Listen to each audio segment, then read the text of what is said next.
This program features live coverage of an African safari and may include animal kills and carcasses. Viewer discretion is advised.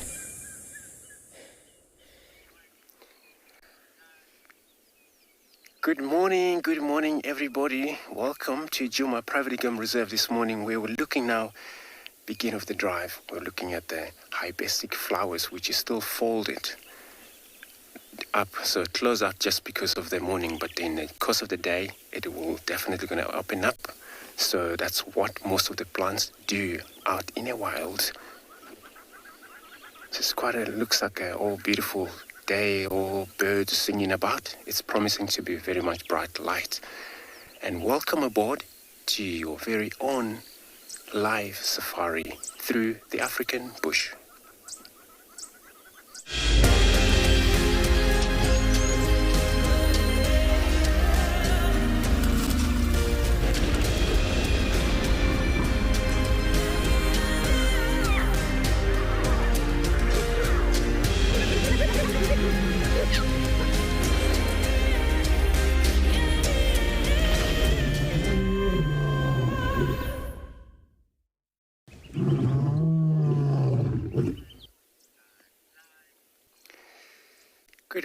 Good morning again, everybody.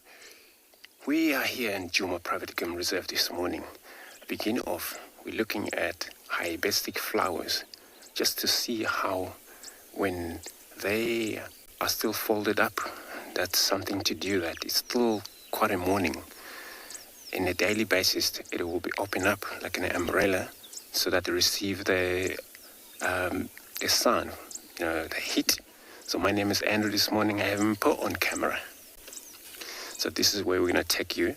We're working on our western sector. In fact, hoping to follow up on any of the cats if there is any sign that cats come into the reserve.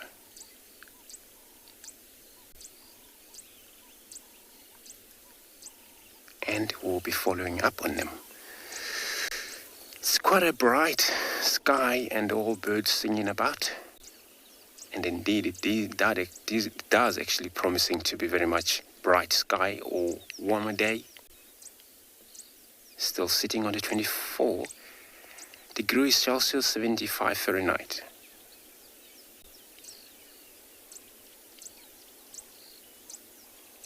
And remember to talk to us, coming to you live. You can communicate to us using hashtag at WorldEarth, hashtag WorldEarth on Twitter and at FC on YouTube. But also if you're under the age of 18, you can pop us an email on kidsquestions@worldearth.tv. And those of you who haven't been registered or part of the show yet, you can still go register on World Earth website and head over to the live Safari page, and you can submit your question there, and we'll be answering them for you right here live.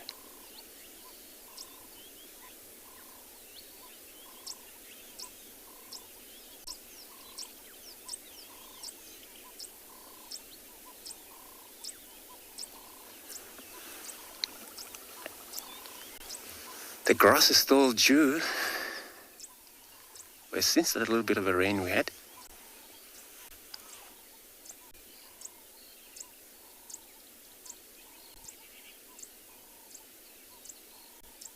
so we're going to continue, do the road check.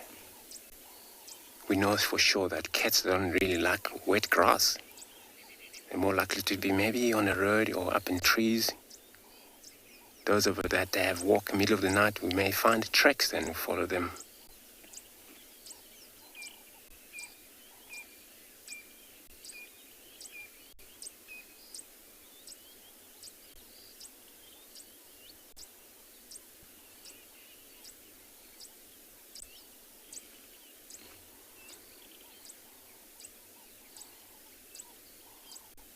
Hibiscus plants, it's always that average height. Sometimes they go about a meter tall, a twig plant, and then always sometimes two of flowers or a single flower.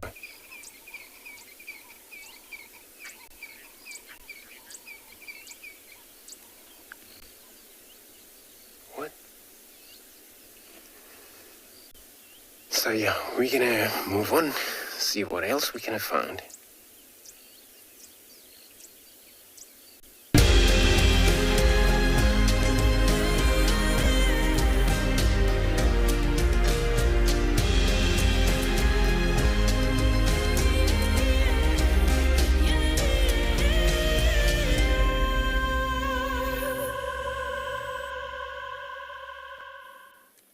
Good morning, everyone. I have such lovely news for you all on this glorious morning. We have Miss Corky and Braveheart at the hyena den. The only two, but it's been such a long time since we've seen Corks, and you all ask about her. My name is Lauren, and I do have Davy on camera today, and I'm really, really overjoyed to see this pair. Where have you been, Corky? Now, if you just look at her left ear, Davy will give you a beautiful close-up shot. Immediately, you know that's Corks. The tip, if you like, the triangular tip is missing, and then there's also quite a tear going downwards. And if you look at Corky's face, it's actually very scarred. It's an older face. Corks was born somewhere around 2009 to 2010. So if you think about it, she's an older girl. Maybe it was just her time to step down. At about 11 or 12. And hyenas are said to live to about 25 years in the wild. So she's a little bit older. She's still thriving, don't get me wrong, I'm not saying anything, but maybe she was just past her peak as matriarch, who knows? But you can see that she's older in her face, and she's just a lot of heavier scars. She's been through the wars, haven't you, girl? I wasn't anticipating anyone to be at the den because it's slightly later in the morning, but we have landed lucky with this pair. So please do send in all your wonderful comments and questions. You already know how, but I very much look forward to hearing them. We had such a lovely sighting at the den yesterday. It was only June in terms of adults, but all the cubs were out. Every single one of them.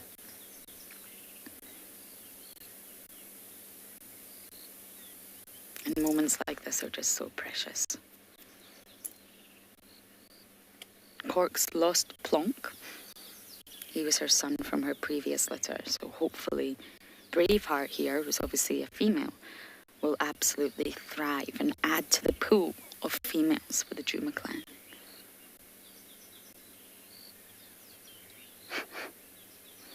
Everyone asks, where's Corky, where's Corky, where's Corky?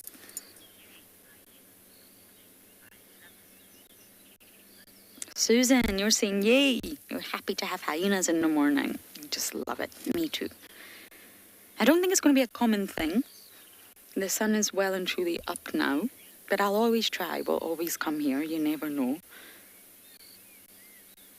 But I do think the afternoons will be better for hyena den sightings.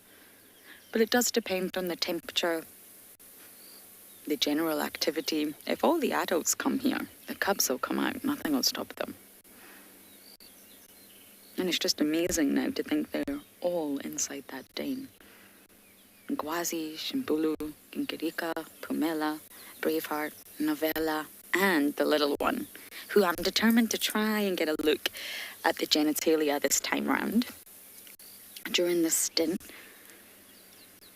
doesn't mean we can 100% confirm whether it's boy or girl at this stage, but let's try and take a look and we'll try and get some sort of an idea of Antima's little one. Corky, how have you been? Have you been well?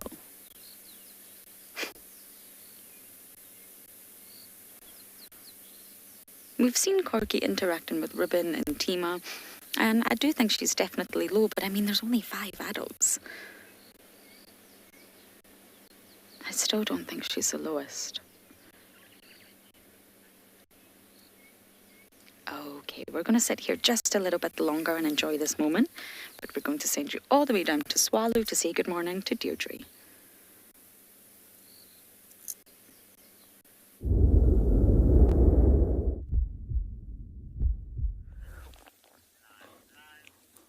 Good morning, Dumela, and welcome to Tswalu.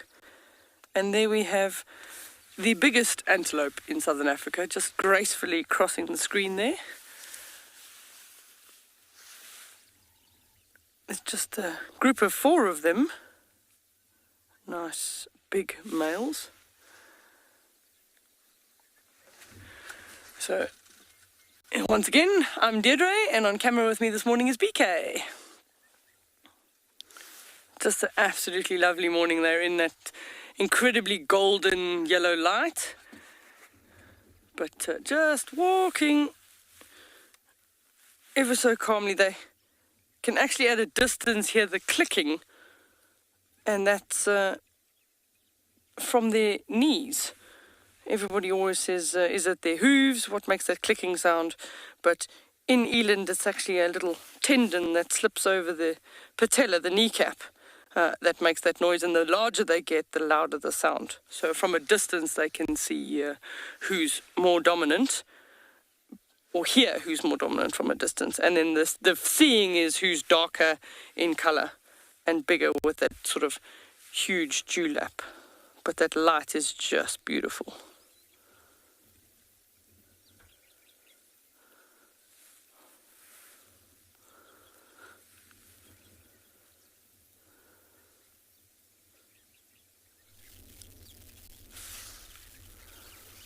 It is just amazing that he's standing for so long, but we're far enough away from them that they're actually quite relaxed with our presence. Normally, if you're relatively close to eland, they tend to run because that's just their nature to move off quite quickly, but we're in the middle of the dune street and they're up towards the edge of the dune, so they are quite relaxed. Lots of wattled starlings flying up in the background there in one of the camel thorn trees. They're also quite vocal, but the wattled starlings will be very similar to cattle egrets in that they will often follow large animals through open areas, and as the animals disturb the insects, then the wattled starlings are able to catch those.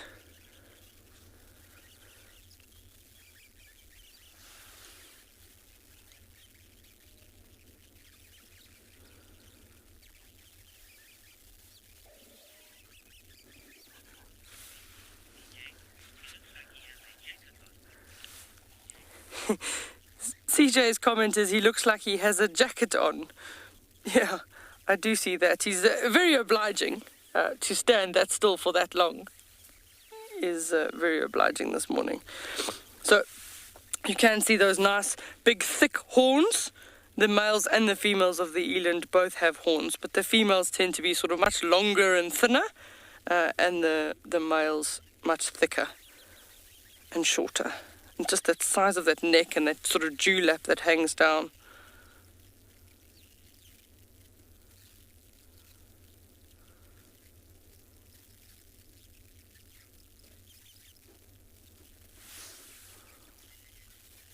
Nice, that's pretty much them heading out of shot at this point in time. So we just going to bumble around in the dunes this morning. That's sort of our plan. We're just going to head through the dunes a little bit out to the west and see what general game we can find. But starting with the largest one, that's a pretty good start.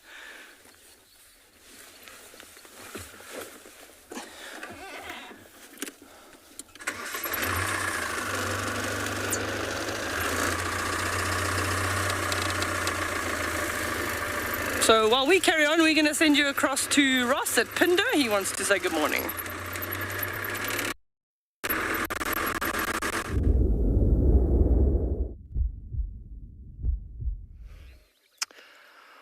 Well, welcome to and Beyond Pinder Private Game Reserve, everyone. And we have found something very interesting this morning. This little lion cub is busy sharpening his claws on a tree just as we're watching. We've just found a pride of lions with 3 youngsters and 2 lionesses, and we are spending some time with him early in the morning. My name is Ross, and today behind the camera is Craig, and as I said before, we are coming to you live from and Beyond Pinder Private Game Reserve.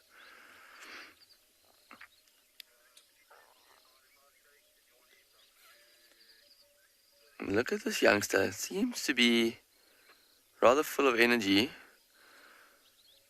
Is actually another one of his siblings in this thicket to the left, which he's watching. I don't know if you can see his head now, he's behind the tree, but the sibling of his might be coming towards him shortly. Oh.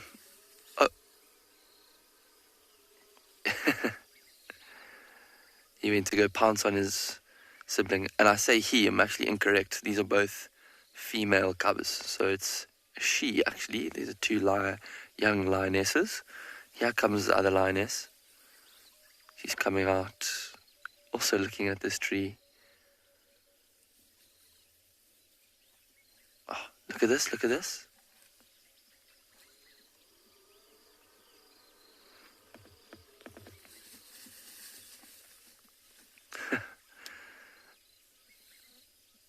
They seem quite playful this morning. I wonder if they haven't rested here for most of the night, and now that they are finished resting, they've got a bit more energy in there and trying to release it by playing with this tree and each other.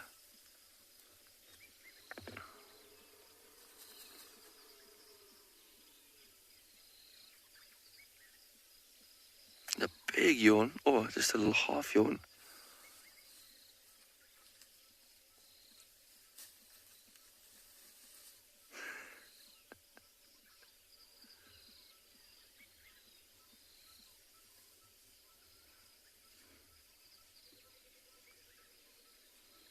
Oh, look what she's seen.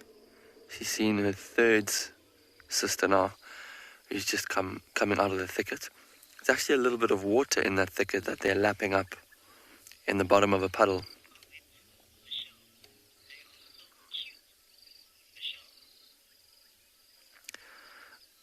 Michelle, they are indeed very, very cute, these 3, especially when they give us a look with those beautiful eyes. But these lions are about 11 and a half months, a year old now. So they are not the smallest cubs in the world. They're already quite large, almost, probably getting close to the size of oh wow. They're just pouncing all over each other this morning, being very, very playful. But also,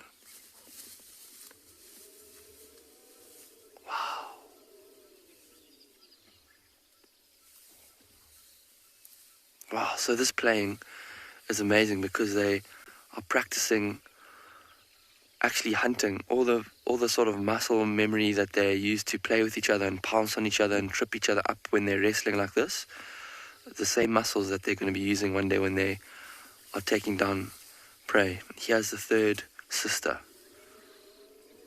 And you see she's, like I was saying, Michelle, she's already quite big. She's not a small cub that she would have been a couple of months ago. Look at the muscles in her arm, look at the claws in her that she's using to claw that tree with. So even though they are very cute, they're also starting to look very formidable as well.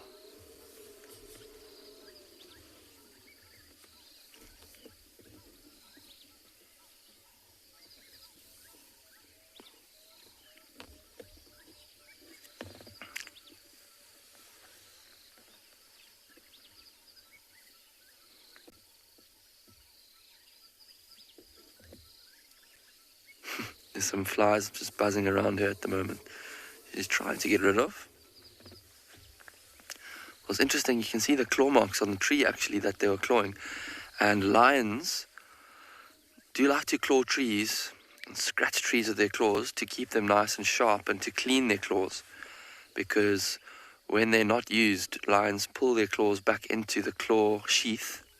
So they retract them and they need to clean them quite thoroughly on bark like this or by licking them, because if there's any bacteria that gets pulled back into the claw sheath with the claws, it can get quite infected sometimes. So that's what they're doing. They're just cleaning their claws, making sure they're sharp and clean and ready for use. But have a look at these lions. They're gazing towards this big cicada that just flew into this tree and is making a noise. I don't know if you can hear it on the mic. It's quite soft, but I was distracting them for a moment.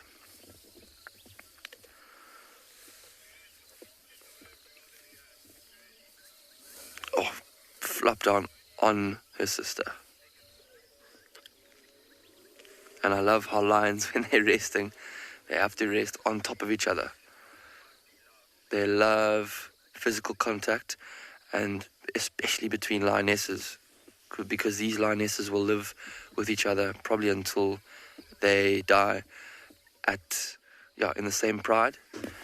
They need to have very close bonds, know each other intimately well, to know how each other hunts, to work together to be successful in hunting, to help each other rear each other's cubs. Need to be very, very close, and this physical contact just reinforces those bonds.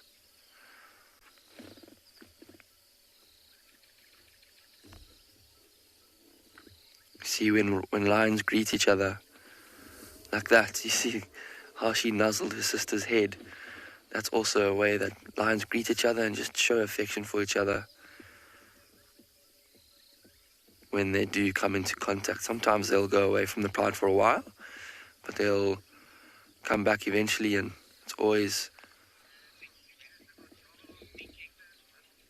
with a little nuzzle of the head that they greet each other.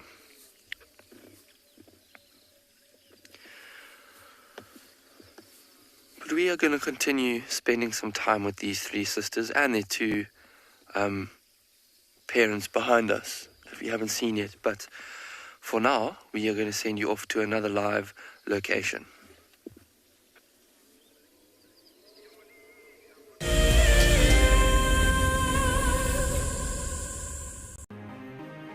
It's the month of March, and Wild Earth is offering you the chance to win a brand new prize.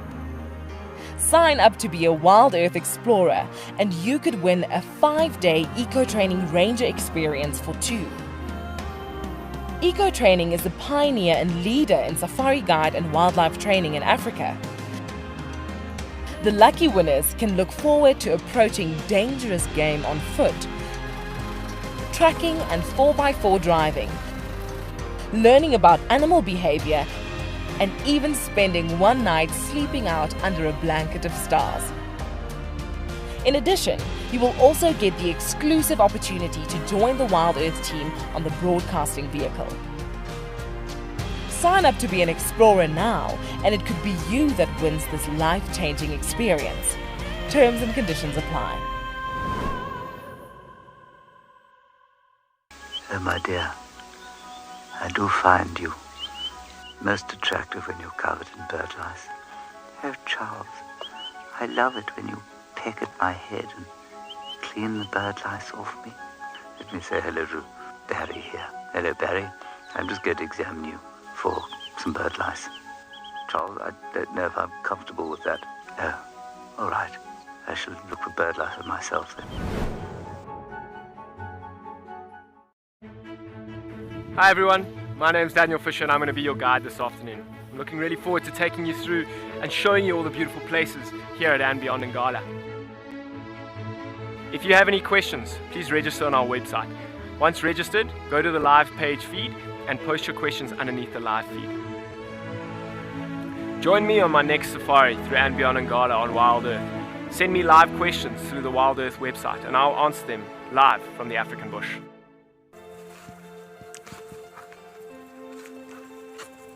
Hello, Mama. Just checking us out, everybody. There's no aggression here. Very relaxed.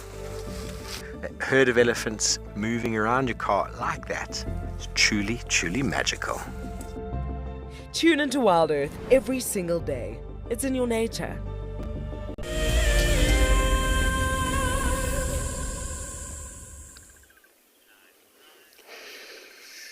Cool, so we got a very beautiful instrumental bird sitting right on top of that tree, as you can hear.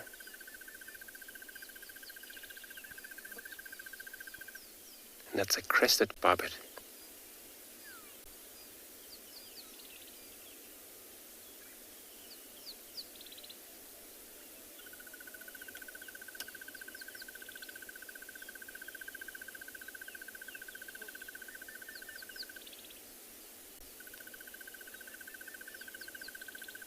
Most birds, they would advertise their territory by singing. Of course, gone. So that was a crested barbet, but it's gone. They're going to do that, fly over and over again around their territory. So we are attempting to follow up on a wild dog tracks, which we are on now. The western boundary, which is a triple M, so the tracks leading up north. So we're going to try follow them.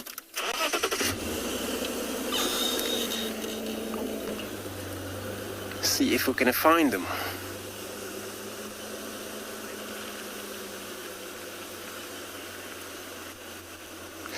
So while we're doing this, I'm going to be sending you across to Tswalu with Dedri with impressive bird.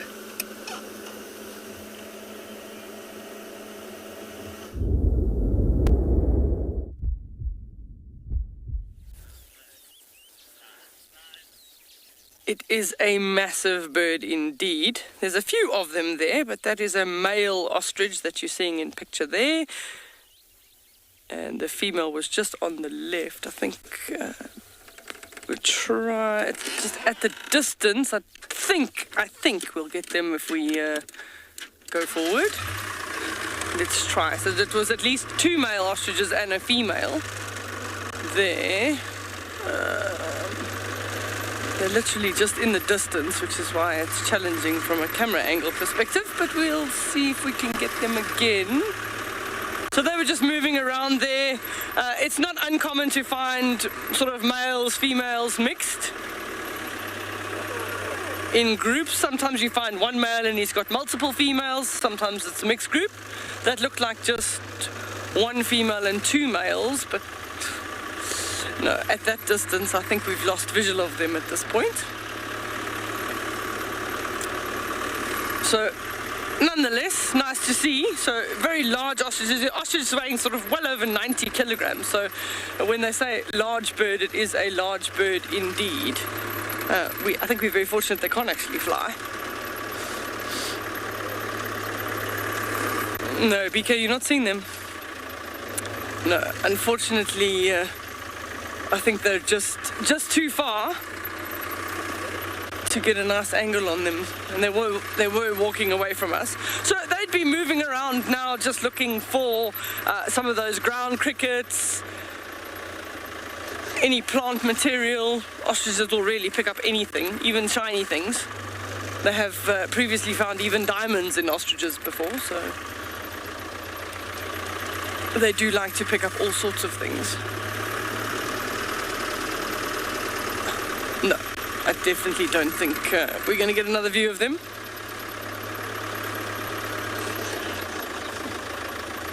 It's just, the dune just dips off a little bit there, so I think they've gone into a little bit of a depression.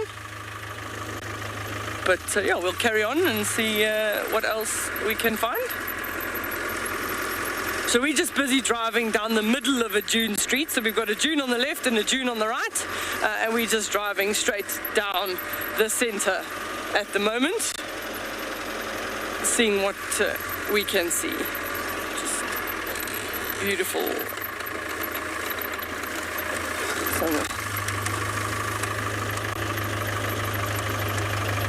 So we'll carry on. We're going to send you across. Okay, you're sticking with us. Let's see what else we can find. So it's always nice to look on the top of the dunes for animals like Springbok or oryx, maybe some more eland. It's nice to see if we can find even a silhouette of something. Let's see, we have seen a few interesting birds this morning. We have seen a Kori bustard this morning, 3 of them in fact, but they also flew off. So they're around at the moment because there is quite a lot of good food with the really good recent rains and the sheer volume of insects around. We're getting a lot of the bigger birds coming onto the reserve.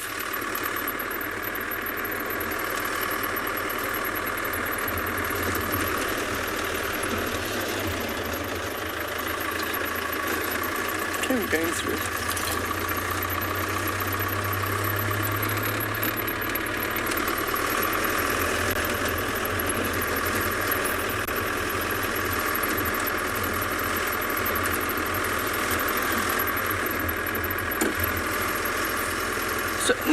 A very interesting question. Do the dunes at Tswalu shift like the dunes in Namibia? So here they don't, because they're mostly vegetated. So the vegetation across the tops of the dunes and in the dune streets, actually the roots of the plants hold the soil together. So on the tops of the dunes, if we have very, very strong winds, then yes, the sand will shift a little bit, but not as much as in Namibia.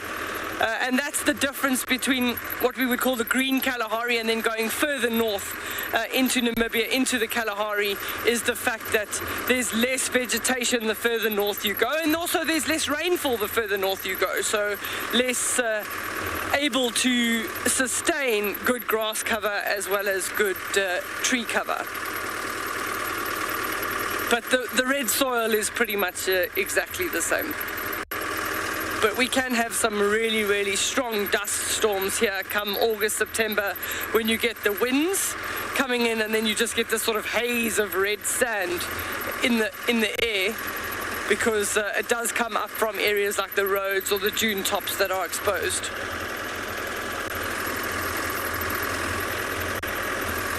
So now we're going to send you across to Lauren, who's got an update.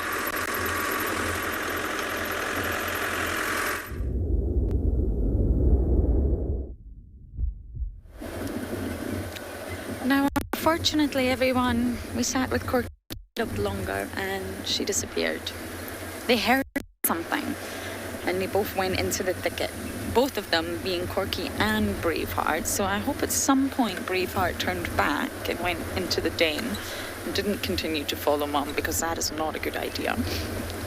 So we're just scratching in the south now. and see what we can find. I think there's leopard tracks being found somewhere, so we may go and assist and see if we can find a Panthera pardus for you all. We had such a wonderful sighting with Kuchava, and what I realized was, because we were out of action for a while, I didn't update you on that. Oh, it's a ground scraper thrush, I think, Davy. Could be wrong. Let me get my binos out.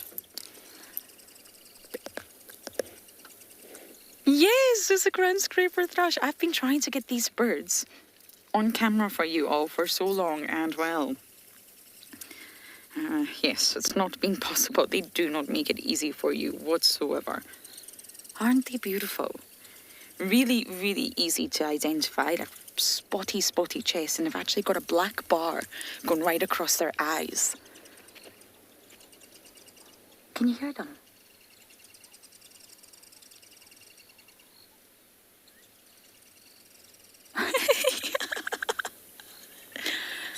That's like you and me, Davy.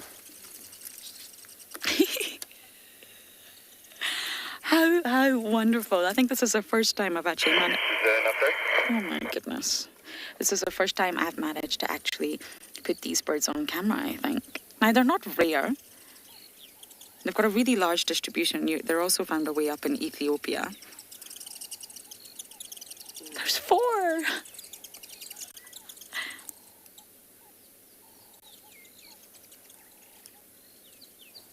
Now, the sexies are alike, so I really could not tell you which ones are male here and which ones are females, but they are said to be monogamous.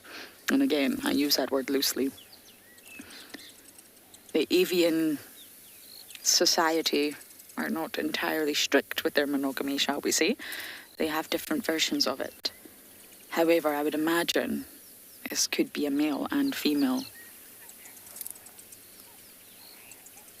Safari Kitty, you're saying they look like they're dancing, I know. Singing to one another in the morning. They've clearly had their coffee. I've had 2 coffees this morning, but it still doesn't feel enough. You can never have too much coffee in the morning. That's such a lovely, lovely sighting. I really tried hard yesterday, and Paul kept getting the camera ready, and the ground scraper thrush just kept on, well, flying off. Not making it easy for us. Okay, I think we shall head on our bumbo.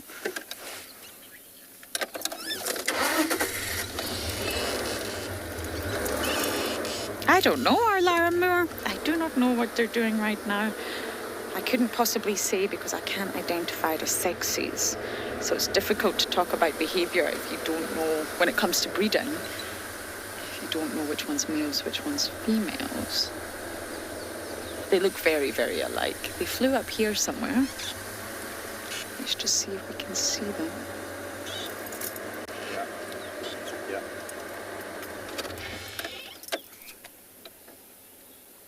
Okay, so as I continue my scratch around the south, guys, across to Andrew.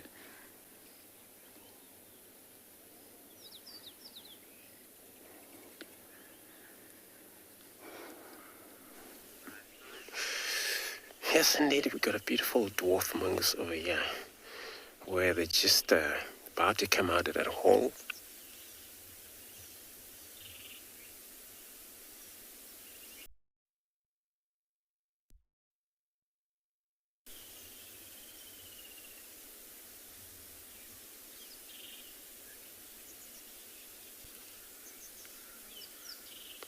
And it's so cute little things.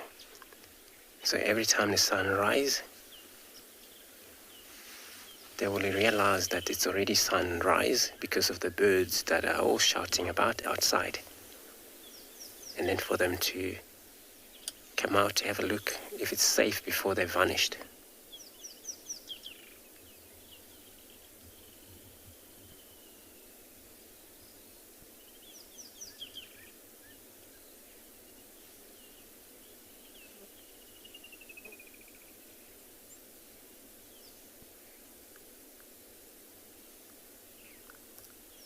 They might probably have to wait before they move out. Now the grass is still very wet. I think they won't like that.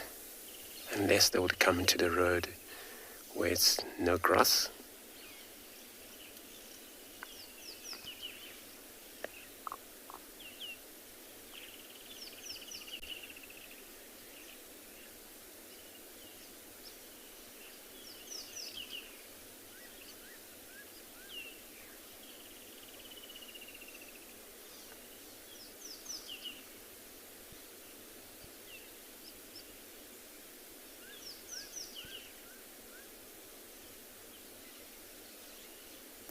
So we're in a different area from yesterday afternoon when we saw the other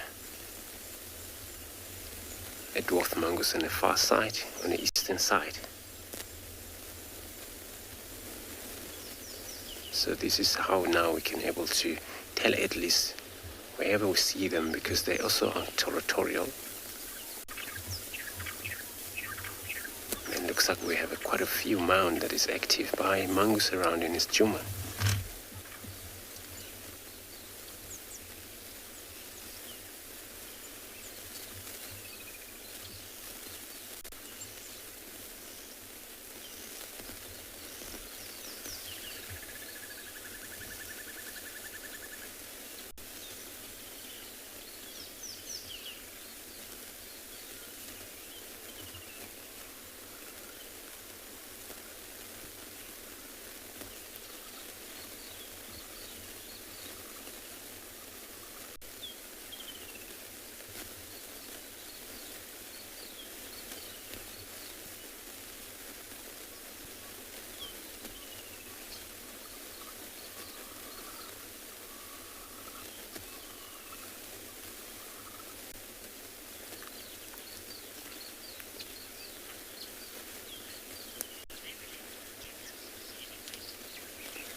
David, so you're asking if they're related to meerkats anyway. They would be closer related to that. And few kind of reaction they do, well, they move in group. But also meerkats move in group. But will hunt pretty much on insect, which also meerkat will do that. And they will dig around the ground. Only the difference slightly is that these guys, we find them in low feld, high feld, you do. Where meerkats, you find them in a very plain soil where it's soft sand. And they make their huge burrow on the ground, those ones.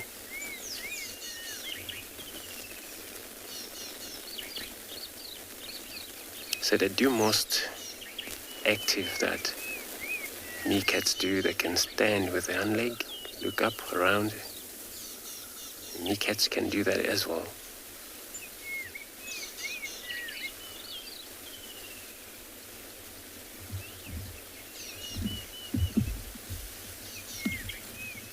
And the communication calls are different to those, and these one, they kind of like whistle a little bit.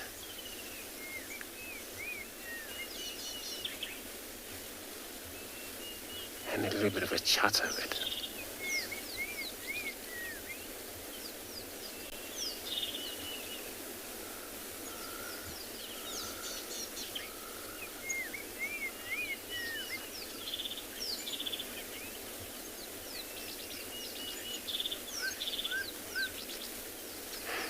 Live in the sky, asking what the group of mongoose call. We call them either a flock of mongoose, but yeah, I'm gonna find out that can be some of the changes in the group of mongoose.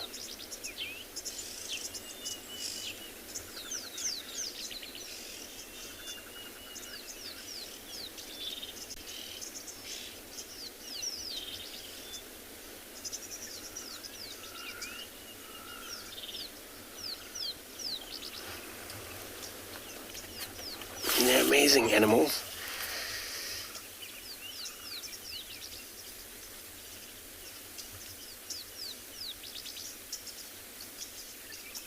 When they forage through the bush, it's all about feeding on insects. And some of those will look out for a danger in case there's a bird of prey flying around up in the sky.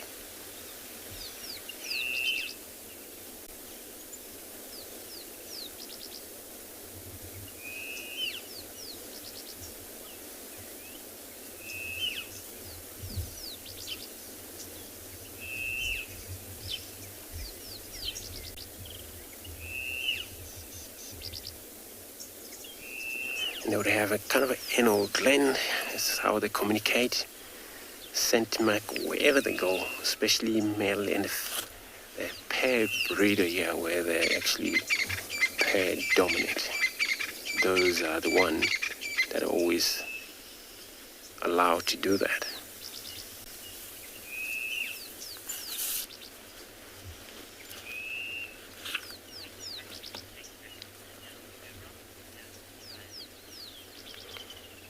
So I'm going to continue on my search around, still following these dogs. We haven't found them.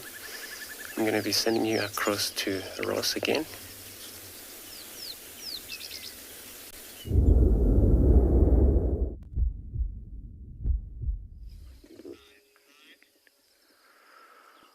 Well, from dwarf mongoose back to lions. Welcome back to Ambion Pinda. And we're still spending some time with these very curious little cubs, or not so little cubs, who were resting. They took a 10-minute breather from playing with each other. Now they are back up and walking around. There's one behind our vehicle we can't really see at the moment, but there's one which you can see right now that is just walking around. She's just been sniffing in that little bush.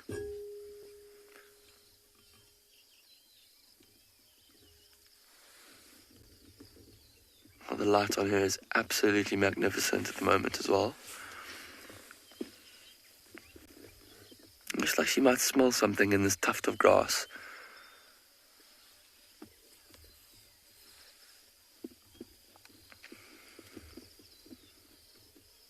Just investigating her surroundings.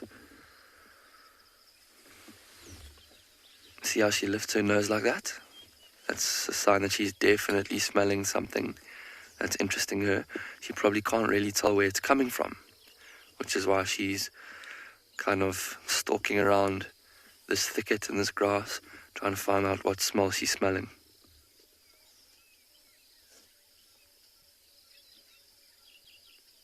Maybe it's in this thicket.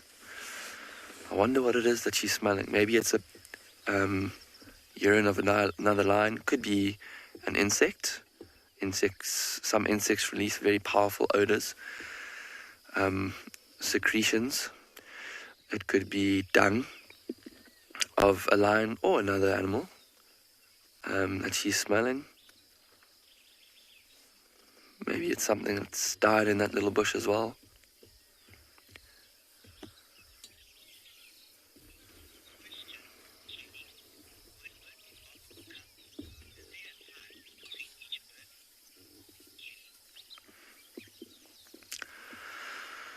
Kelly, really good question, because lions have big litters of cubs. When they give birth to them, they will give birth to between 1 and 6 cubs sometimes, and they don't come out all at once. They will birth 1 cub at a time. Sometimes there's 2 or 3 minutes between each cub. So you can imagine this process for a lioness is sometimes extremely exhausting, and luckily the cubs are, when they are born, they are very small. So the lions are born quite, not premature, but altricial is the word. When some species are born very well developed, with very well developed brain, and they can walk straight after they are born. Lions are born with their eyes closed, very tiny. They can barely walk and stumble around. So as a result, they're very small, sometimes the size of a small little house cat. And so it probably makes the birthing process easier. But yes, it sometimes does take very long. And when lions do give birth, they'll give birth in a what we call a den, a hidden place, often a cave or a pile of rocks or a grassy tuft or a thicket, to keep their cubs very safe from other predators that could pose a huge threat to them. Alright, so we've lost these lions for now. I'm not sure where they're literally right behind our car, and they are looking at a herd of zebra quite far in the distance. I think I'm going to try and reposition for you and hopefully show you what I'm seeing.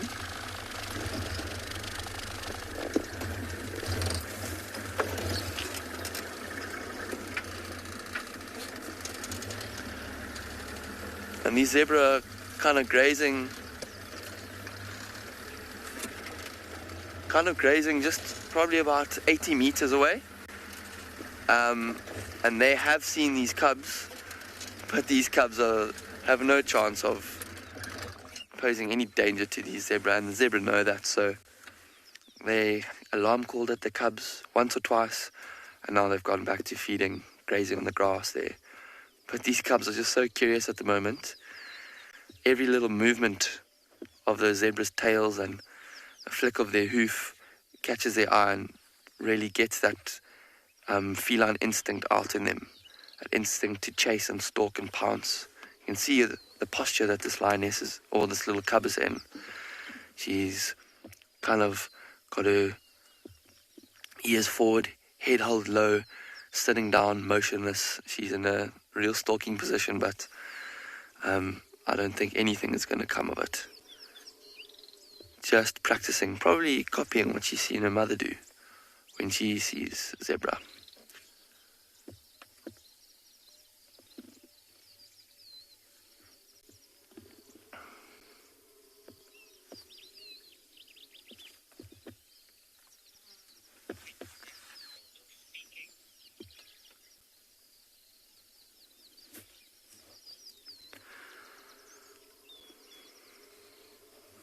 Alright, so we are going to still spend some time here with these lions. I think they're being very, very entertaining and quite fascinating this morning. But we are going to, for now, send you over to another beautiful African location.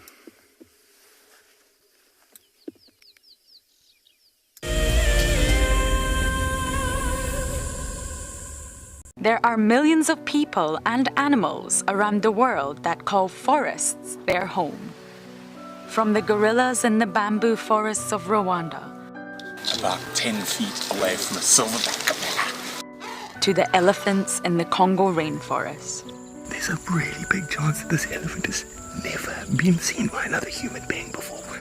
This World Wildlife Day celebrates forests, forest species, and the countless livelihoods they sustain. We stopped as the dusk was settling and there was a zebra mare underneath the bush. She was lying down. We didn't really know what was happening, and then we saw it. Everybody, there's a zebra giving birth there. There's a zebra giving birth. This is a zebra giving birth. Look at that. Look at that. Oh, you clever mare. Well done. It's born, everyone. It's born and it's alive and it looks fine. This was, of course, an unusual sighting. Normally, herbivores like impala and wildebeest and zebra will give birth during the middle of the day. This is when their predators like lions and hyenas are fast asleep. But as this little foal took its first steps, the dying embers of the day had just gone over the western horizon, and it was just the time that the hyenas and lions were starting to get active and go out foraging. This is why we didn't light up the sighting, of course. It may have compromised the zebra's eyes and at the same time attracted those hyenas and lions to the activity.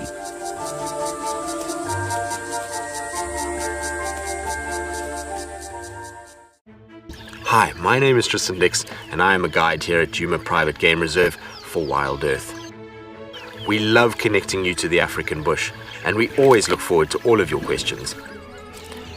If you want to ask a question on Wild Earth, you'll need to register on the website. Once registered, go to our live safari page and submit a question below the live feed. Catch up with me on Wild Earth. Something very, very interesting. I didn't plan this, but this is a scene rarely seen. This is what we call a journey of giraffe. So beautiful.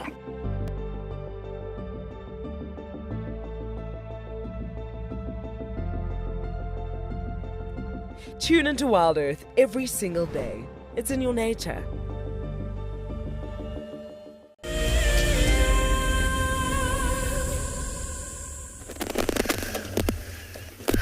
Alright, so this morning we are chasing a little bit of the birds around, but they, as you can see, we've got a birch-hole starling sitting in a very dry wood, and it was on the ground on the road. You know, we mentioned something about the grass being so wet, where many of even birds, animal if they don't feed on his grasses, then they won't like walking in his wet grass. Birds are feeding on grass seed, but with the wet grasses, then they won't gonna touch any of these grasses yet until it's dried properly.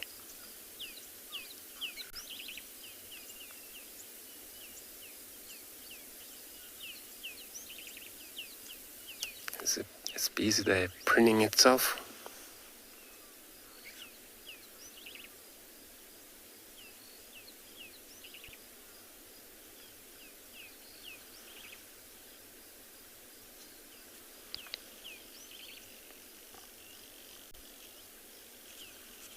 Most starlings there are seeder, and there are also fruit, such as all of the fruits that's starting to ripe now. Mejiguari fruit, those are the type. Shaped like little grapes, but they're so tiny, little small. Ripe fruit to blackish when they're ripe.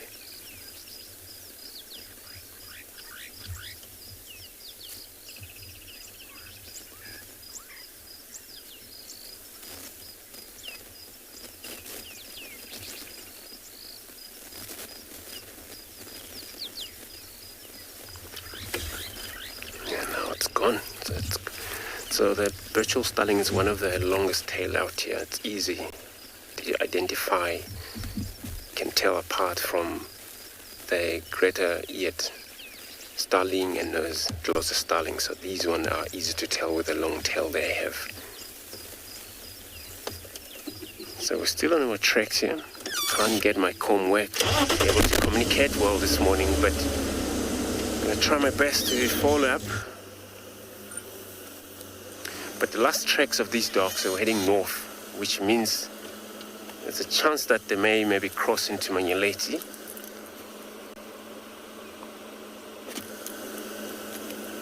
Which is another game reserve bounded with us.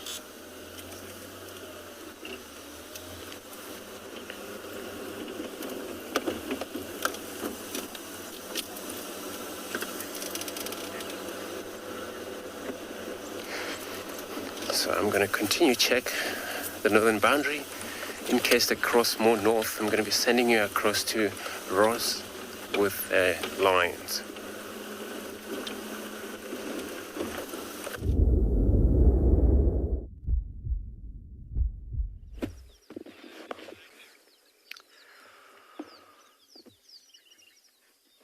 Welcome back to Pinda, everyone. And we have just seen this little stalemate dissolve between this little female lion cub and a herd of zebras. She's been staring at them for about 10 or 15 minutes. Oh, now there's actually a warthog that's coming past. So they are not too close together. I'd say about 80 meters away from these zebras, and now this warthog and a younger warthog, actually two warthogs, have just walked past. And a warthog is probably much more within the realm of possibility for these lions. You see, she's actually looking a little bit more interested now that she's locked eyes onto the warthog. There's also a young zebra foal in this herd. Now you can see, look, there's another cub that's come out and is also looking interested. So these cubs, they would have been on many hunts with their mother before, and they accompany their mother while she hunts for them, but they can't hunt themselves yet. They're still a bit too small. Their muscles haven't developed yet. They're very inexperienced. So on their own, they wouldn't be able to catch something. But their mother and one of the other lionesses in the pride is here with them. They're currently sleeping in a thicket behind me. If they were to be interested in this warthog, things would be a lot more different. I think this warthog might be in some danger. Because you can see here, the grass is very long. Even though there's not a lot of trees or bushes around, the grass is very, very long, and it would be quite easy to creep up on a warthog with using this grass as cover.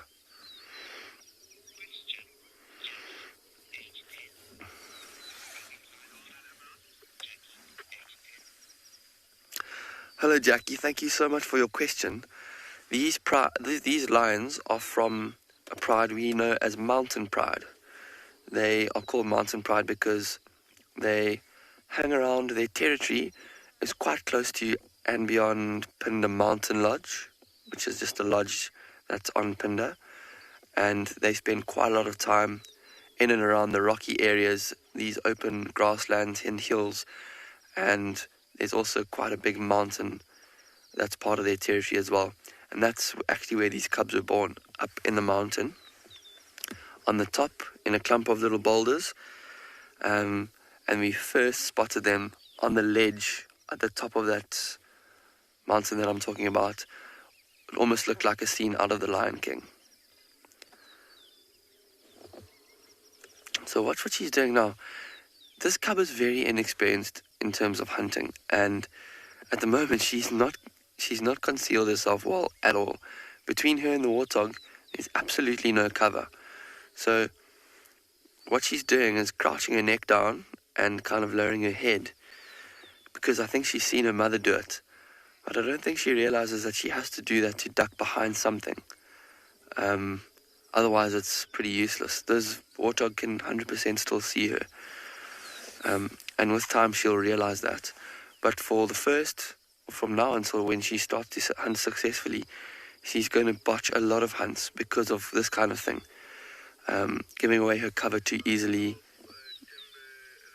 being inexperienced. And so she's going to have to spend a lot more time with the other lionesses in the pride to learn how to hunt and take cues from them. How do they approach a stalk? Which cover do they use? How close do they have to be to a warthog before they start to chase it? Those kind of things is what they'll learn.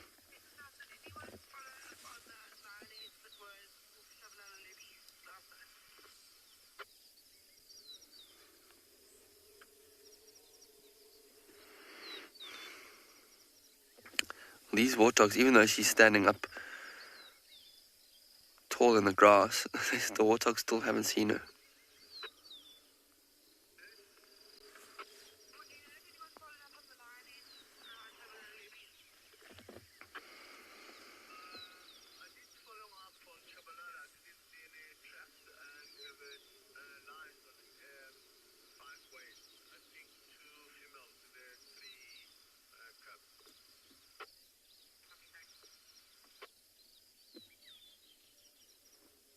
Amazing how long. Oh, look, she's going to walk forward. And now she's seeing that these warthogs have turned their back. She's talking forward, and she's actually getting quite close to them now, out of sheer luck, because she's not stalking very well at all. She's completely exposed. But the warthogs actually have their heads down, feeding in the grass, and this long grass might be playing in her favor at the moment. So let's see what happens here.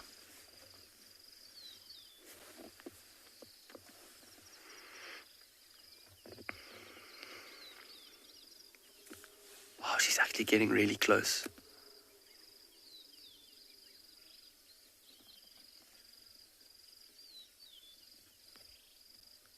There we go. She's done well. She's dropped down. That's what she needed to do to stay beneath the grass line. Look how she stalks so close to the ground, almost dragging her belly to keep so low.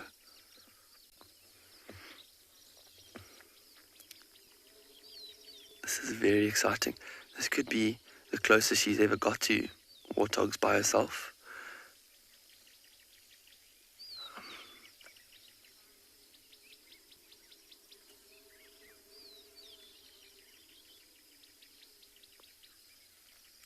Probably about 20 meters away now, and for her to run and chase and catch one, she would probably have to be within about 8 meters before she pounced. And yeah, that means she had to get a lot closer without these warthogs seeing her. But even then, I wonder if she actually managed to catch a warthog, if she'd know what to do with it, because maybe now, but I haven't seen in this pride these lionesses give live prey to their cubs to learn how to catch it.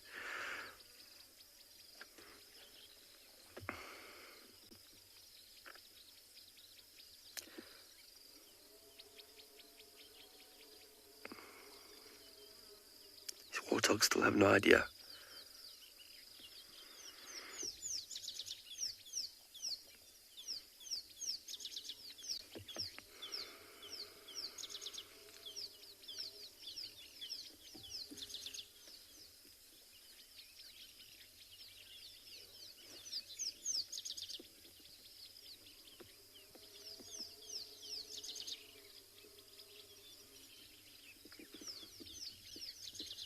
She's just looking over her shoulder.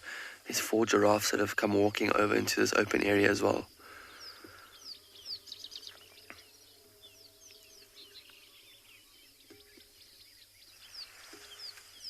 Now, these warthogs are about to walk behind a big patch of grass.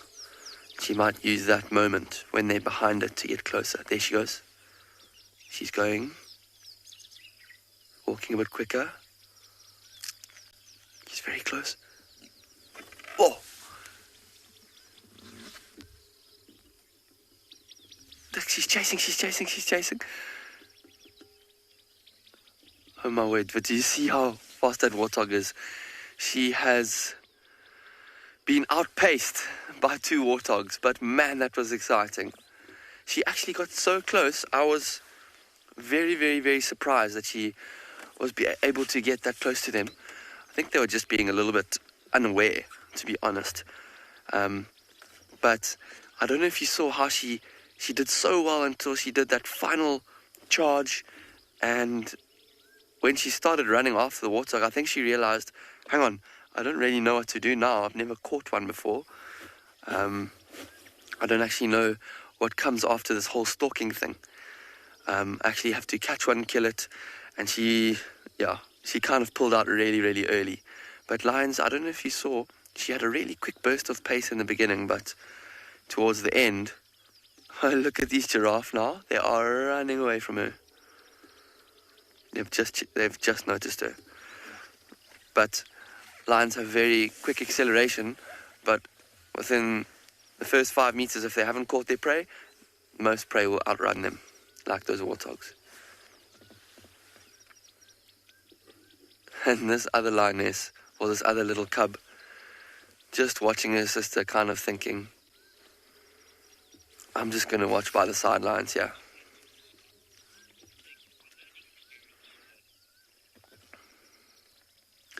Scott, thanks for your comments. And yeah, it's a very good learning experience for actually all 3 of these cubs, because the one cub, the one that actually had that little stalk and attempt at a hunt, she would have learnt a lot, but also these other cubs that watched her would have learnt a lot as well.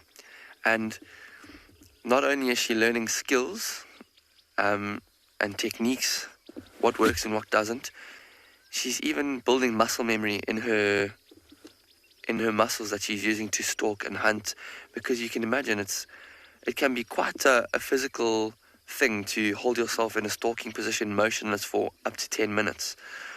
So when she stalks like this, even if she's practicing or playing, it's very, very valuable for her one day.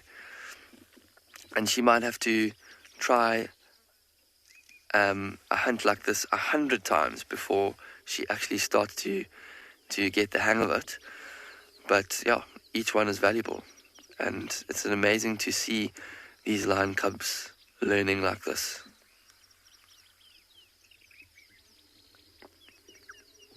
Look at her, she's actually going to chase it. She's chasing that giraffe. Now that is seriously biting off a lot more than you can chew. That giraffe, she better not get too close to it. It could actually cause a bit of a problem for her. If that giraffe kicks a little lion, he's seriously, seriously injured.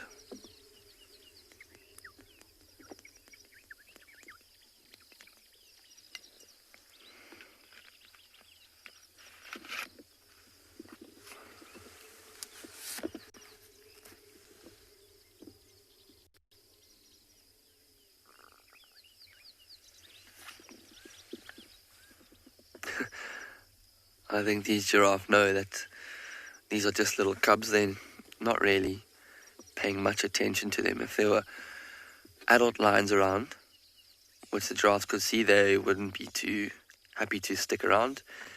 They would probably run away quickly. Giraffes are quite nervous of lions.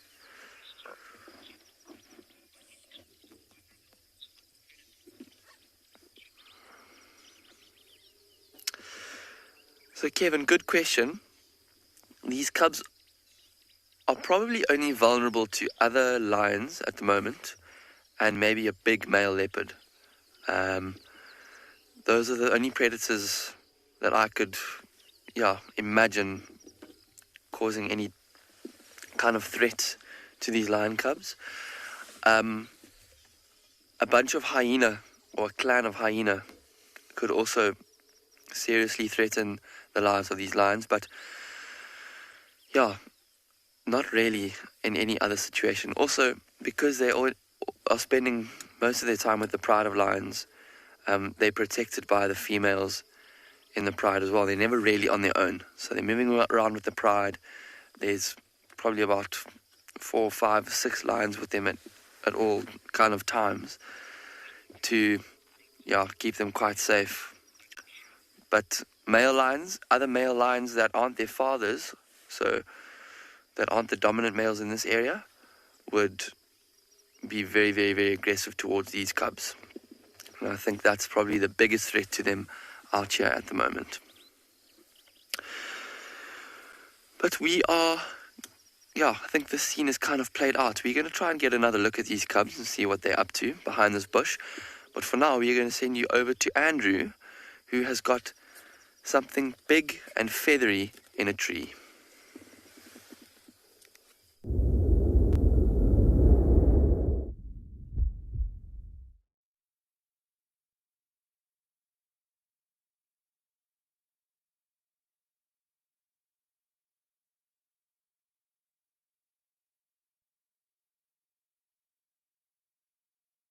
I've crossed into Manyeleti, got an update from the other.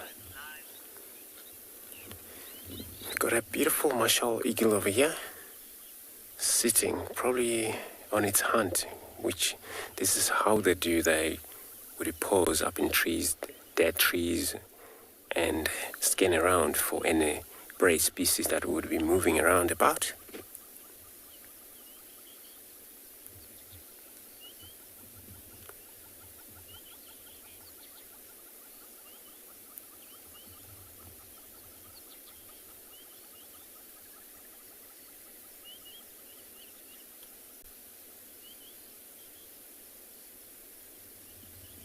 It's actually big eagle that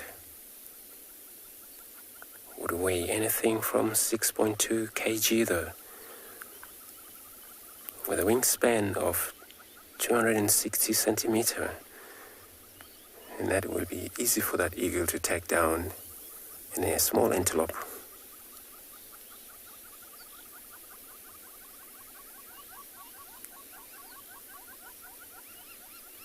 Where some area where livestock are not being taken care, goats, young goats will be taken, will be eaten. These and a crown eagle are one of those. Eagle can do that.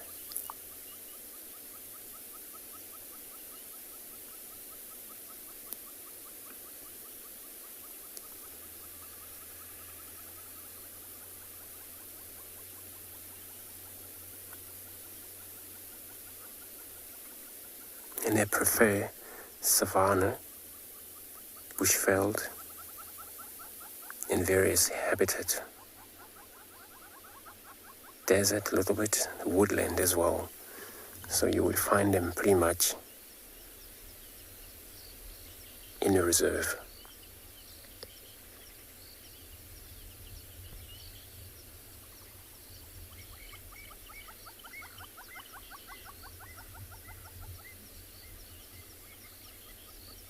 So breeding March to November, nesting, and a clutch of 1 egg.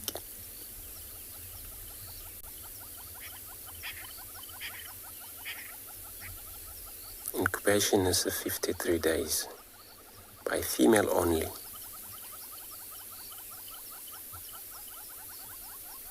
And then nest for 96 days, 99 days.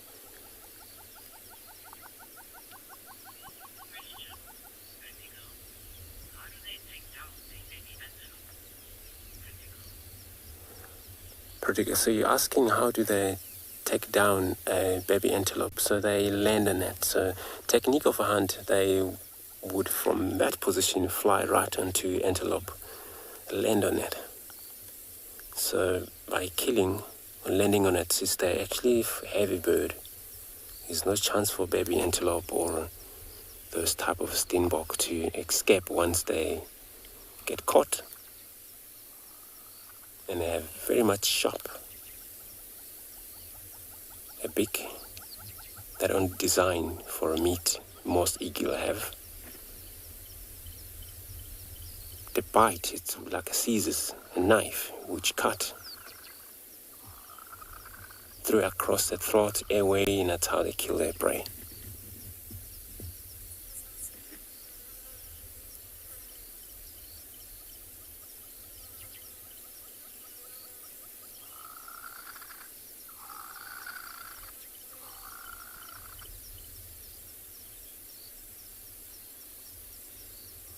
So various size of guinea fowls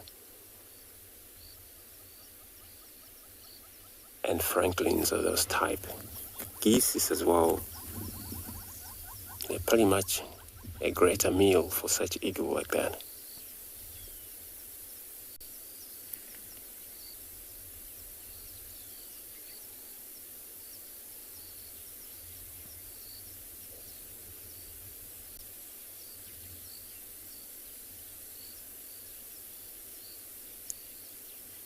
They can be a very shy bird as well. Wouldn't really appreciate human being close to them. So now we stop just slightly far enough to have a good look.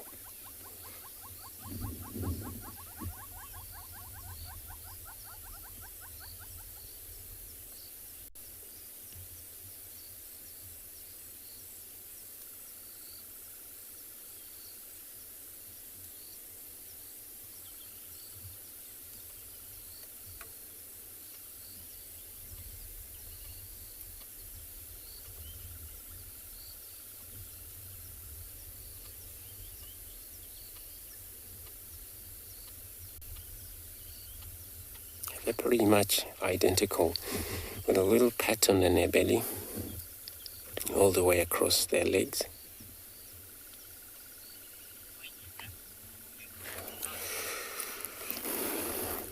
So I'm going to be moving on here on search. I'm going to be sending you across to Lauren, who she also have beautiful bird.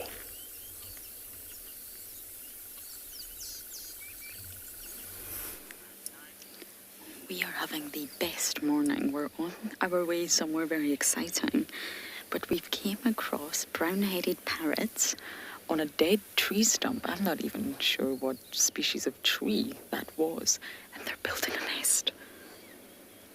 They're actually built. Look! You see that? That was on the other one. Okay. The other one's in the hole, and it's literally in the middle of building a nest.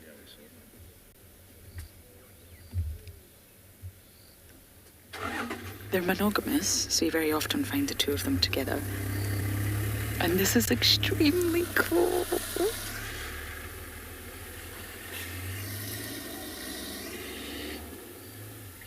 I have to say, this is very cool. We were sitting with a garden orb web spider, one of the first ones I've seen this season. They're really not plentiful like they used to be. Oh, look.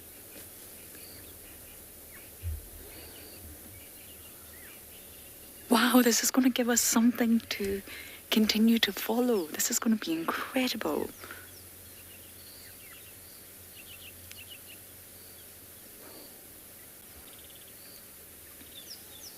Now, they are said to lay their eggs, between which they can have 2 to 4 on average, anywhere between April to May in South Africa. So obviously it's not quite April, but they're getting ready.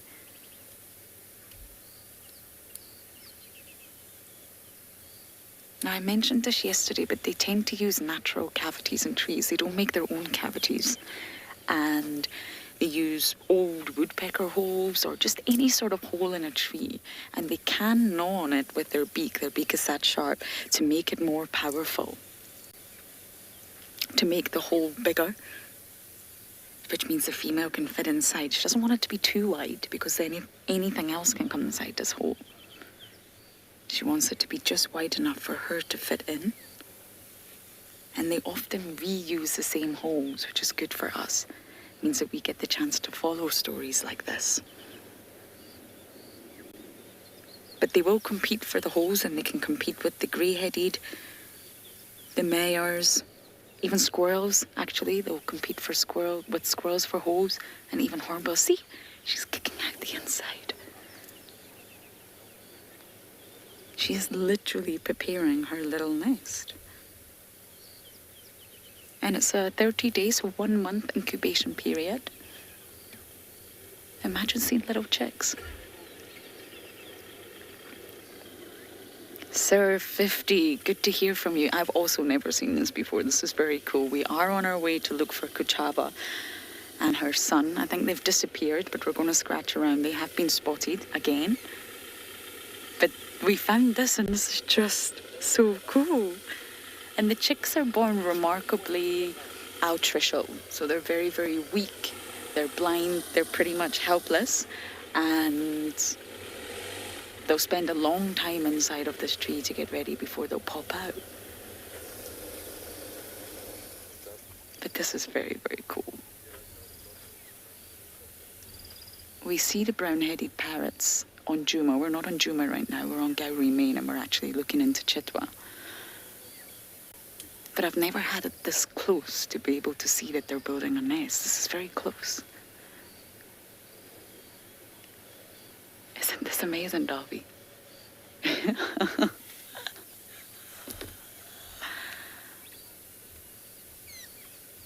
Look at her just squeezing out. You can just see that hole is just big enough for her. They just got chased off by a kingfisher. A woodland kingfisher just chased them off. I think we might sit here just a little minute longer though and see if they come back.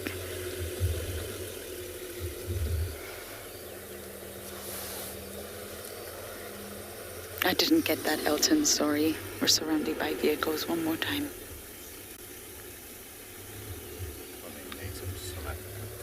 Native to South Africa,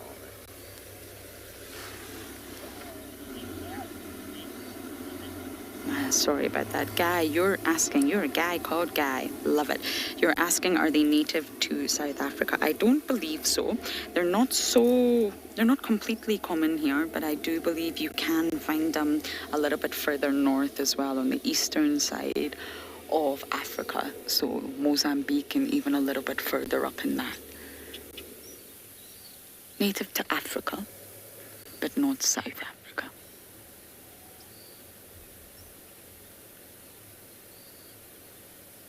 I'm just checking their distribution now, bear with me. Yes, Eastern Africa, exactly. So southern side of Kenya all the way down to South Africa. Mozambique, Zimbabwe, there you go. So it's a small distribution, it's not a large one, but it's not native to South Africa only. I'm not sure if they're going to come back. A woodland kingfisher just came out of nowhere and scared them both. But this is great news for us. We can follow this little journey of the brown-headed parrot. I think we're going to sit tight a little bit longer and see if they come back.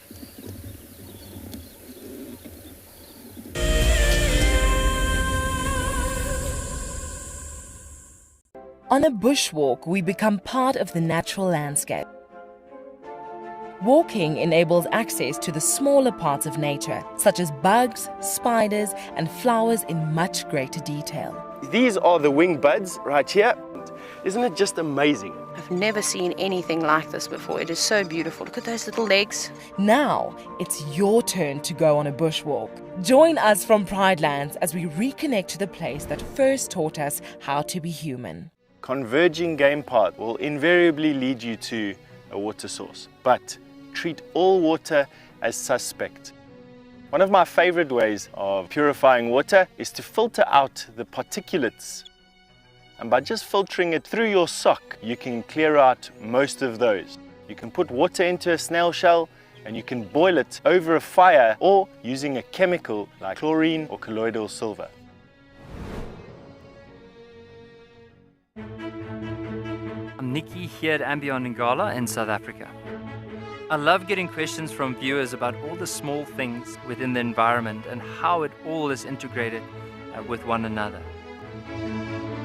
If you want to ask me any questions, please simply register with the Wild Earth website, head across to the Live Safari page and then post your questions there. I'm looking forward to chatting to you on my next Wild Earth drive.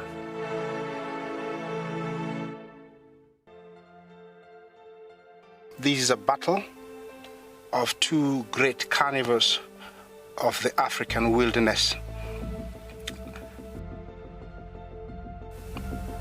Whew. Whoa! You don't want to be under those jaws.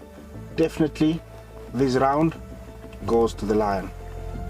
Look at that. Fantastic. Expect the unexpected here on Wild Earth daily. Africa is very special, and when you come down here, even when you're watching through our camera, the landscapes change from desert to bushveld to up in the Masai Mara where there's grassland. That means that the biodiversity changes as we move along Africa. And what I love most about connecting with you guys is the fact that I get to share these wonderful experiences with thousands of people. Catch up with the guides daily here on Wild Earth.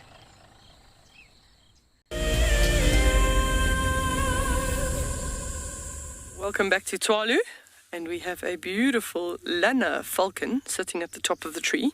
We're at one of our kelcrete pans, a favorite spot for these Lanas because they wait for the little finches and waxbills to come in, even the doves, to come in and drink, and then they try and grab them from there. So there is actually, it seems like a little family. It seems like an adult pair with a juvenile. What you're looking at there is the juvenile.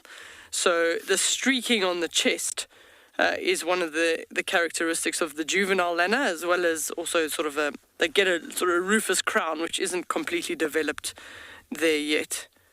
It's not extremely windy, but he does seem like he's struggling to balance a little bit there.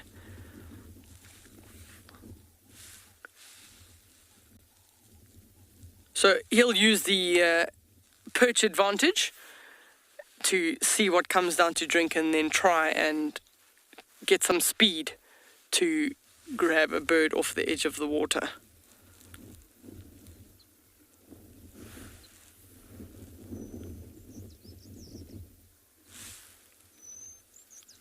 We also have, there's a nice big group of wildebeest that they're not coming to the water yet, but they're in the background there. We sort of see, maybe we can see if there's one or two calves a little bit further away, so I don't see if there are, but there have been some youngsters around, so they're just happily grazing there. They've probably already drank water this morning, but they do like the open areas there. And then there's some springbok that also slightly to the right, sort of also walking. So we don't often see the springbok drinking water. They tend to get a lot of the moisture from the food that they eat, so don't necessarily need to drink water every single day, but they do like these big open clearings because it gives them very good visibility to see predators.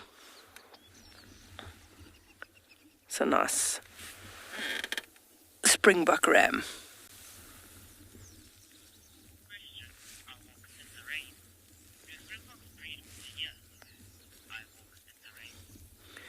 So I walk in the rain has just asked the question, do springbok breed all year? So no, they'll have a season where they'll breed seasonally, so once a year. Slightly different if you compare them to the Thompson's gazelle up in East Africa, which can potentially have 2 seasons. I know even the impala up there can breed twice in a year, but that's because they're in a different environment where there's good rains twice a year and your temperatures are a little bit better. So the Springbok lambs, probably about 2 months ago, they already started. So at the beginning of the rains, they started, and it's got a lot to do with the fact that the female needs the grass, the fresh green grass, in order to produce the milk to keep the little youngster going. And then going through the winter season, it's often quite a lot harder because it's colder. It's colder for them, and the areas is drier. Well, there we go. Little bathroom break. See, very, very tiny little tail. They don't have much of a tail, with a little sort of paintbrush on the end. So it's not uncommon to find springbok and wildebeest mixed in these areas, because they all watch out for predators. They're all eating different things, so they are happy to coexist.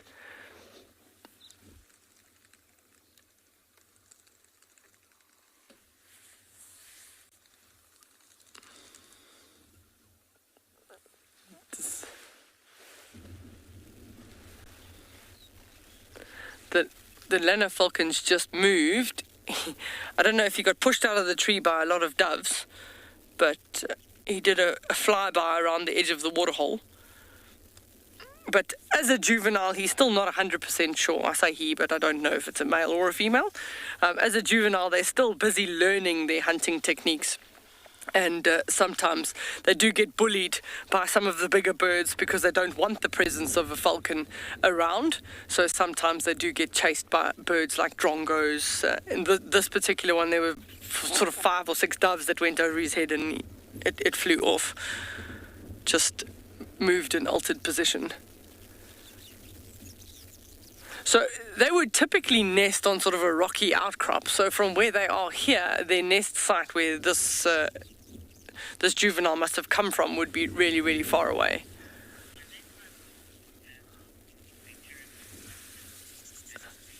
So Anna Marie has asked the question if they can fly as fast as a peregrine falcon. So they do fly fast, but the peregrine has clocked the fastest speed, but pretty much they're probably running in a close second.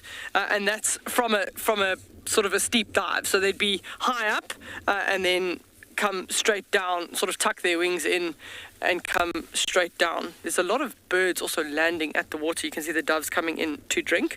So the peregrine has still clocked the fastest speed, but the falcons won't be far behind.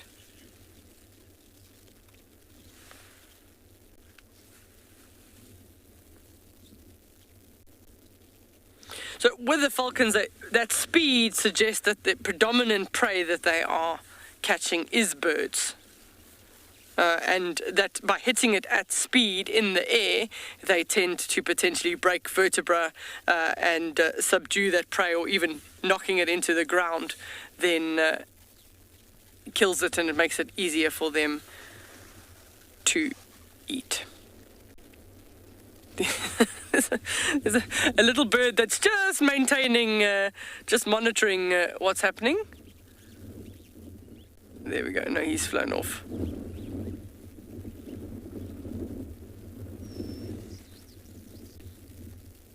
Just makes it look so effortless.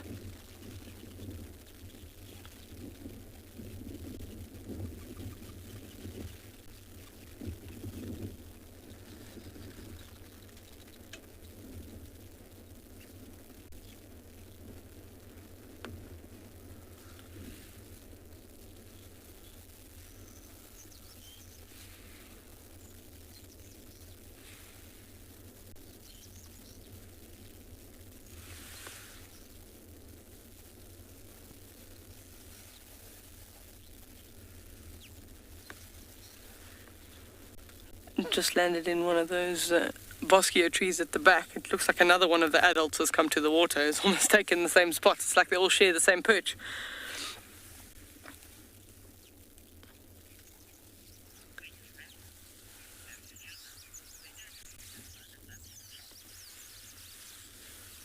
So we'll probably sit here for a while to see what else comes, but we're going to send you across to Andrew, who's found a lovely plant.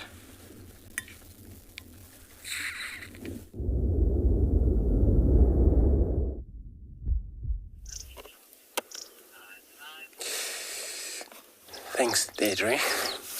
Indeed, we got a very much beautiful, lovely flowers over here that you can see are much colorful compared to the whole surrounding environment there, all grasses. And that's called Commonila. So, a day flowers or wild Commonila, it's a name. And most of the flowers, they are colorful this time of year. Where there is rainfall, ground's wet.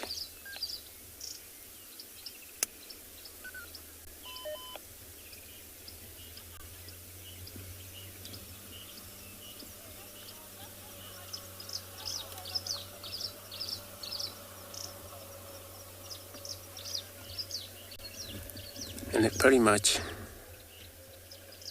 everywhere.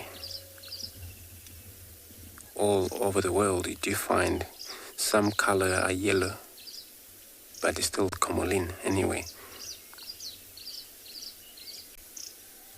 So inside the flower itself, it's got a little kind of moisture that it uses as an eye drop out in the wild.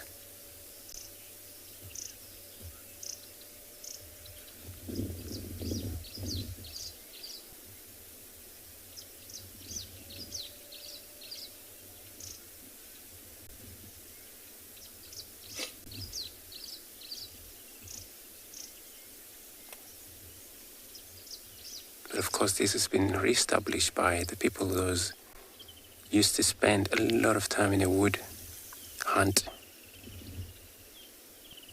and they found suffering from either eye infection, such as other wound, which they establish actually very well, wild medicinal in the bush.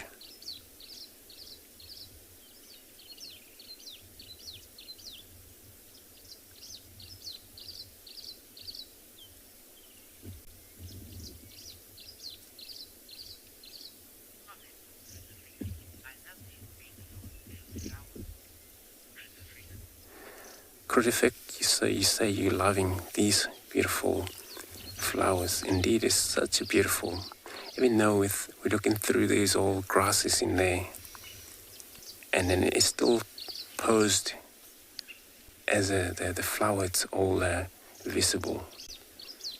In some areas, it's disturbed due to the movement of animals and that, but it's there. That's why I stopped, because it's well hidden away from any movement of animals, so didn't actually had much of a disturbance in that.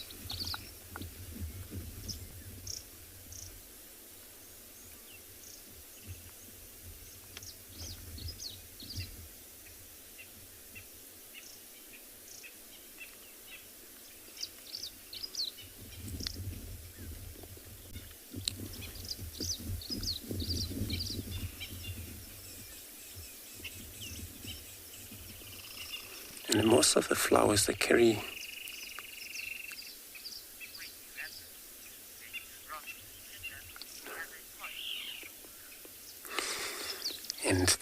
water, these flowers, which is water for most butterfly. So I'm going to carry on and search here. I'm going to be sending you across to Ross.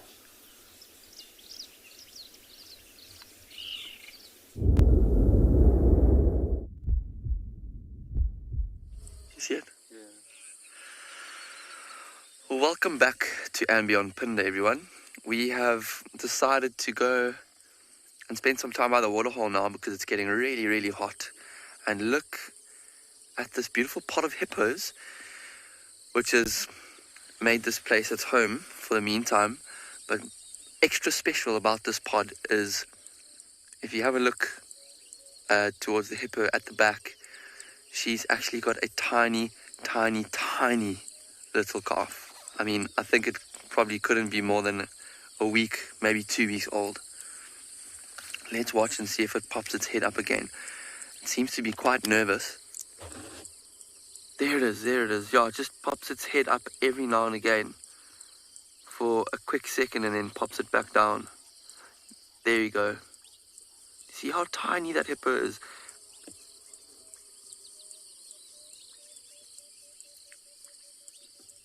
It almost looks like a little warthog. That's like how big it is. It's crazy. And you see Mom is now chasing the other hippos away. That's also a younger hippo. She's making sure that none of them come close to her baby.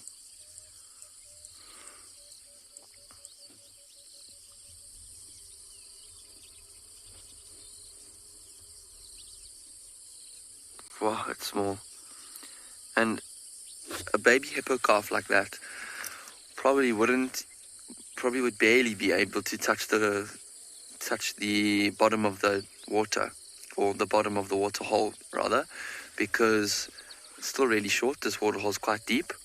So what it does is it's actually spending most of its time resting with its front legs against its mother, or sometimes it just stands on its mother's back completely. But you can see now what it's doing is it's walking along the bottom, and every now and again when it needs some air, it'll jump up to get some air. That's why it doesn't stay up for long, because hippos actually can't. Wow. She really doesn't like any other hippos getting close to her calf. Wow. Did you see that? Did you see that? Very aggressive display of her teeth. And she actually made quite a big noise at that other hippo as well to tell her, stay away from my little calf.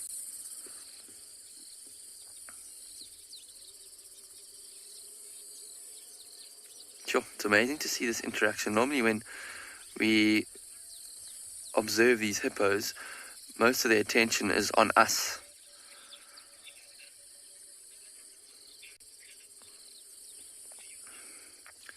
But now, these hippos are very preoccupied with their own social dynamics. But thank you for your question, Fiona. But these hippos would never try to kill the other calf on purpose. But they could, by accident, just because they're such big and bulky animals, they could hurt that little calf or even kill it by mistake, just by standing on it or crushing it between two other hippos. If they get too close to that little calf, there's always a danger that just by being a bit too boisterous or careless, they could hurt her. So I think that's why that mother is just trying to get them to keep their distance, which they seem to have been doing now.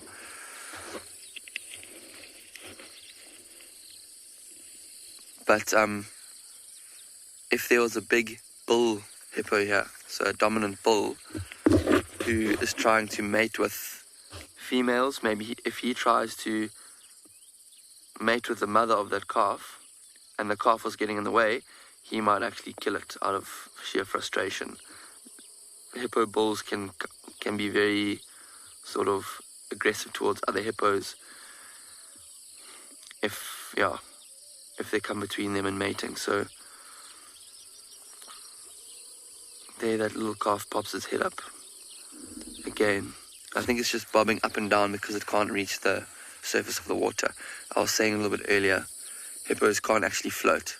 So what they do is they walk along the bottom of the water and they just stand and walk along the bottom instead of swimming.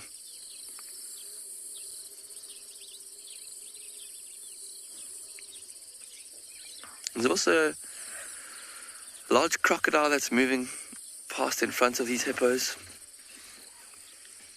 just lazily swimming by, scanning the banks. Well, that crocodile would also be a bit of a threat to the young baby calf. And definitely if that crocodile came close, that mother would not tolerate it at all.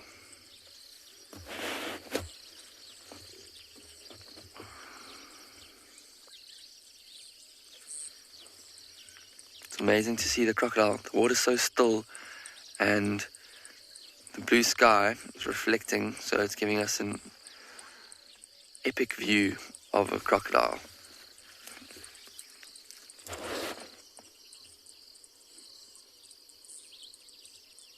You can see all those knobbly scales on this back,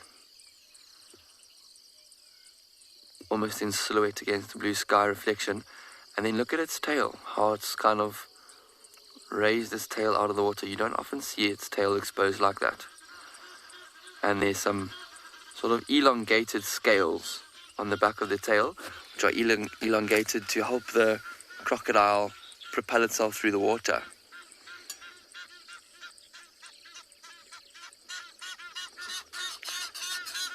Thanks for your question, Rimble. And to be honest, I don't think hippos are bothered by water bugs much at all. There's lots of different kind of bugs and insects and small invertebrates that live in this water. But hippos famously have such a thick skin, they probably can't even feel them at all. I've seen sometimes ticks on the back of a hippo. I've seen sort of small terrapins trying to eat ticks off of a hippo before, but other than that, I don't think much really worries them too much.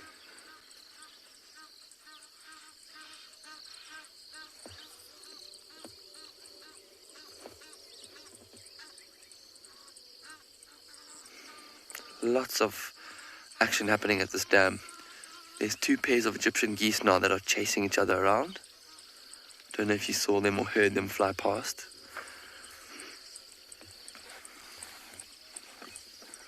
Trying to stake out this valuable territory.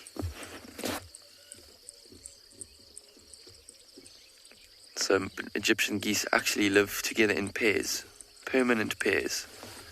And this would be really, really good habitat.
What a beautiful scene.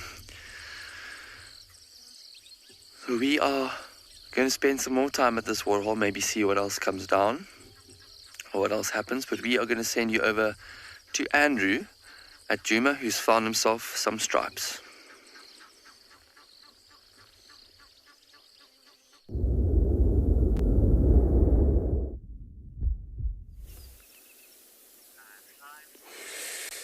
Indeed, we got her something with a stripe, beautiful stripe.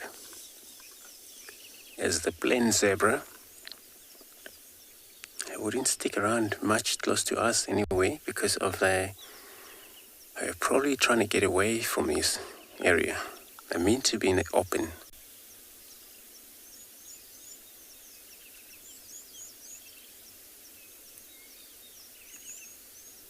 When I got into thick bushes, this is where now they're on a mission, maybe trying to get somewhere where they know it's greater place for them to be.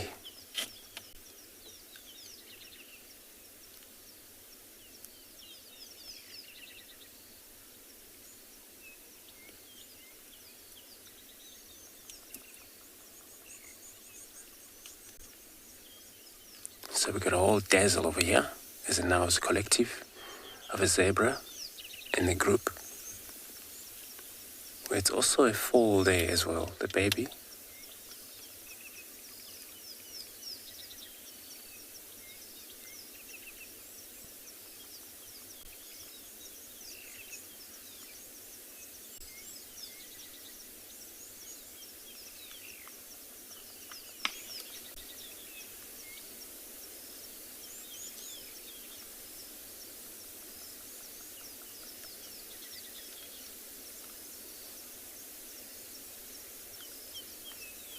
And that's what happened in the wet season. It means for us we won't have much of zebra moving in and out. When you do get them, 3, 4 sometimes, where usually in the winter they come as a bunch, maybe 10, 15, 20 in a group possibly. So we're moving across to Beversuk Dam there just to check what could be drinking. I know it's quite a lot of water this time of year where animals, they don't struggle drinking, they just drink as they go.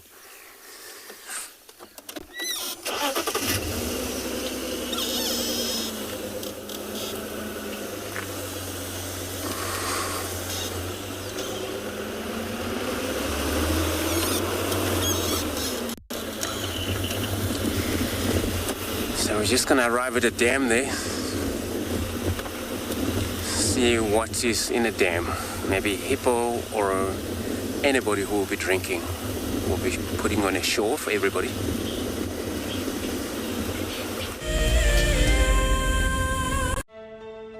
Just look at that. It is absolutely incredible. And as far as I can see, that all falls within the reserve. So it is a vast landscape, but we are gifted with these incredible things, you know, the wildcats, the aardvark, you name it. It just keeps on delivering. It's just such an incredible privilege to be out here.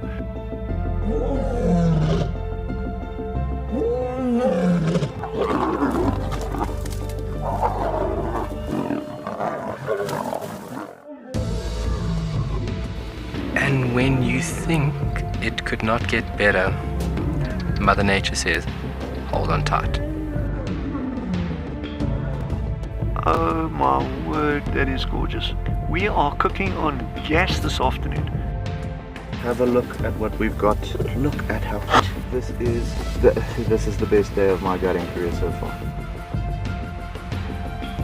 We have a baby pangolin. We're just gonna go very quietly. There's your aardvark. And for those of you who've never seen one, this is one of the big safari specials on any reserve. I'm just holding my cap because otherwise it's going to blow away, and with this storm coming towards us. Absolutely beautiful to be able to see water flowing in this volume in the Kalahari.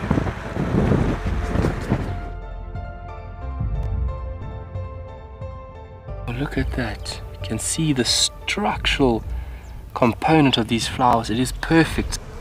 Such a treat to be in and amongst these incredible insects. How lucky are we? You can see how close they are to the vehicle. Very curious. Oh, you can do it! There we go. We made it over. Whew. But look at that view. That's absolutely stunning. You can see how they're going into stalking mode. Okay, there we go.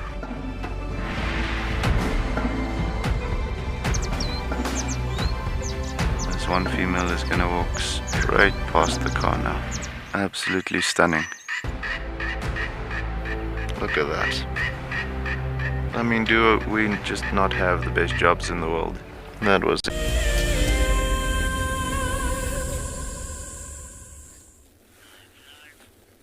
So welcome back to Tswalu, and we're still at our Calcrete Pan, and in the very far distance over there we have found at least one buffalo bull. We have seen another one, but he disappeared into the edge of the thicket. So Typically, that would be a species that we would be able to off-road for.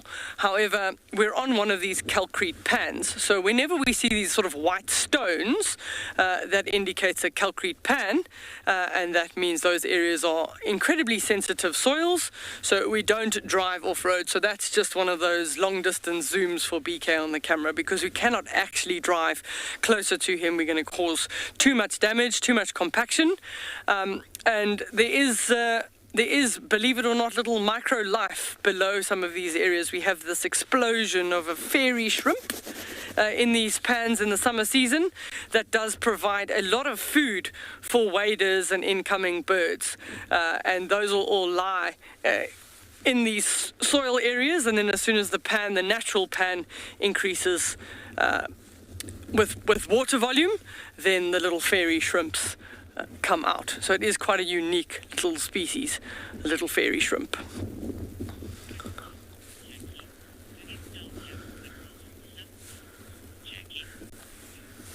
Jackie is asking the question, do these pans have minerals in them? Yes, there will be minerals. This is a calcrete, so like a calcium that they can get from there. Funnily enough, in these areas, there's actually often areas that are lacking in salt. So we do have to provide animals with salt and sort of a phosphate block. So they do sometimes, in areas close to these pans, we have blocks of either salt or phosphate so that they can get additional minerals. So some of them are lacking in minerals in certain of the areas. But then also they'll get from the plants and the food that they eat.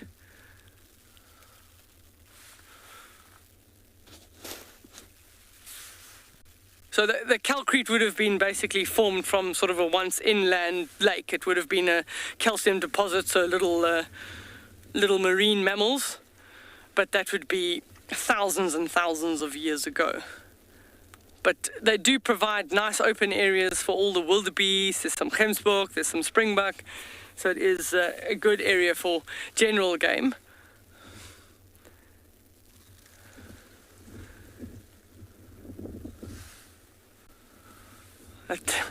That Lana Falcon keeps trying.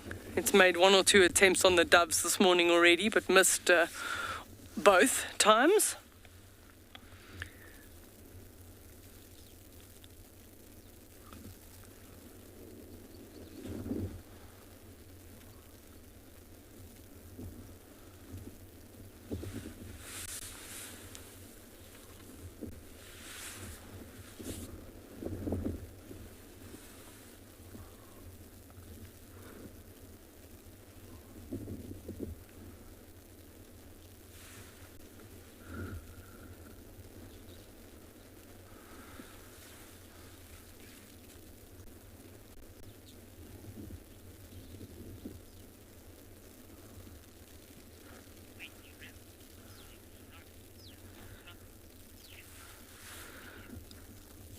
Sounds like Lauren has a nice update and she's found some cats for you.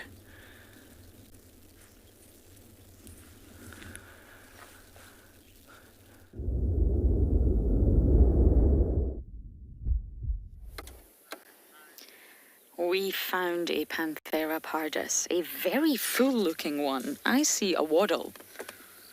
Now, I'm not going to lie to you all. It's been called in as Tandy, but Kuchava's also in the area. And I don't have a monitor, which makes life very, very difficult for us presenters. Cannot even get a look at that sort of left ear. The left ear for Tandy is such an iconic sort of identification feature. Now, excuse the vehicle. I am just going to say hello for a moment and move out their way. Well done, thank you. Okay, we're going to follow. So Sabre thinks it's Tandy, but I need to get a better look. It's a very full leopardess, that's for sure. We're on Gowrie Main, just east of the junction of Cheetah Cut Line, because I know some of you really, really like to know the locations of where we see the leopards. Now Kuchava's son, who I have tentatively nicknamed Batman, because he doesn't have a name, and he really should have a name. And I don't like to say he or it.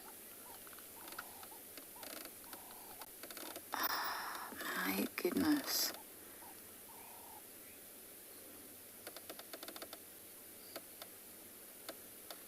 I still can't get a good look with my binos. Are you able to see that left ear, Davy? Not really. Okay, let us follow. I'm gonna have to turn my radio on because we are the only vehicle with her. But Kuchava's son was in the area, but he's not with Mom, he's alone. So little Batman, and he's very skittish. As soon as he sees a vehicle and he's not with Mom, he gets very, very skittish. I want to try and get ahead of this. Shall we get ahead?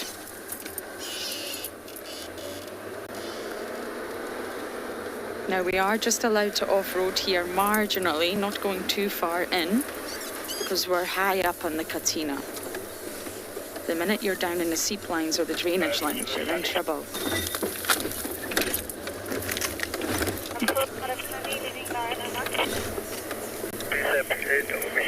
on the road, still going on Garmin. Yeah, when I left her, she was still going east on Garmin. A firm, she's still heading east on Gowrie Main. We're with her. Go west. Okay. Just gonna go a little bit up ahead, Davy.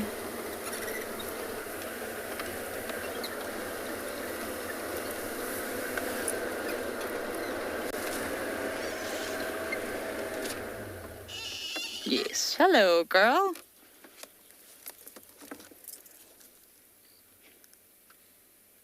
It's Miss Tandy. Now I can see. You see those notches on her left ear? Really obvious notches.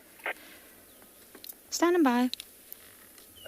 Could you confirm the lineup for that Tandy sighting, please? As far as I know, it's just myself. She's still travelling east on Gowrie Main towards Mulwanini. Okay, copy. I thought Rexon might also be responding. But yeah, are you the only vehicle?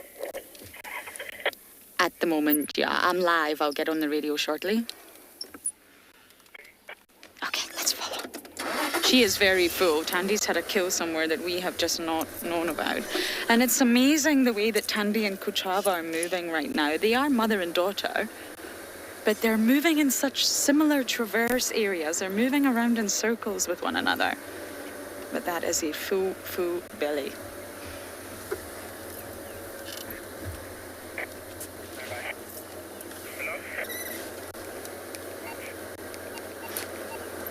Rexon, do you copy?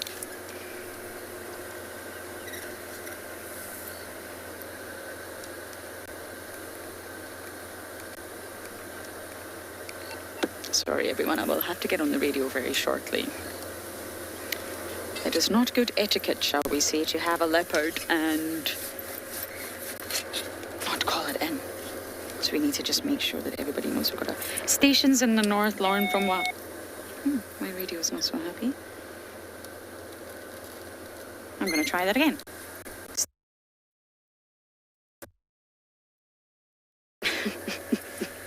Okay, my Green Drive's not very happy with me today. Okay, let's stop here and give you some views of a very full Tandy. Okay, let's stop here and give you some views of a very full Tandy.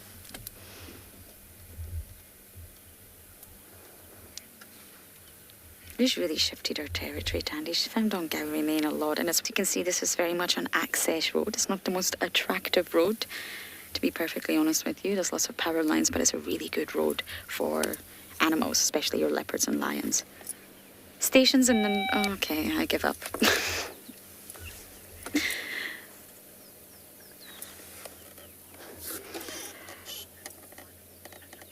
Okay, I'm going to try and get on this radio and figure out what is wrong. And for now, we're going to send you to Tswalu.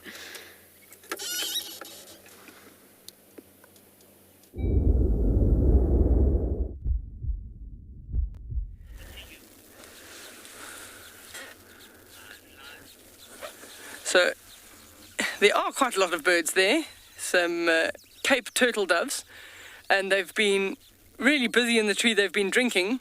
And that Atlanta Falcon has made 3 attempts, literally went from the one tree to the next tree to the next tree, and he's chased doves across all of them. Still hasn't been successful, so clearly our juvenile Lana Falcon is still learning, but you can see, so the ones with the sort of pinky chests are the laughing doves, and then there are some in there as well with the collar on the back of the neck, which is the Cape turtle doves.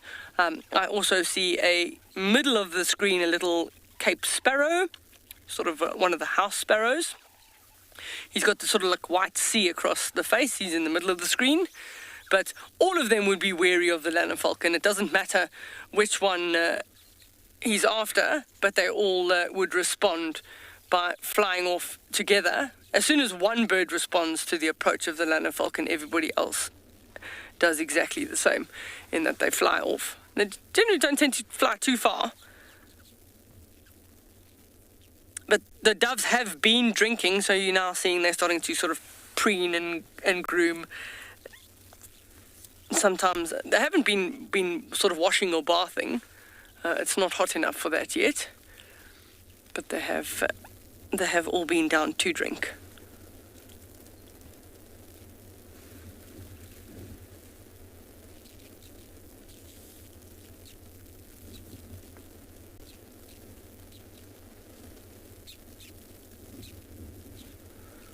So the little sparrow is quite smart. He's safety in numbers. He's all by himself, so he'd rather just sit in amongst all the doves. And then when they go down to drink water, so will it.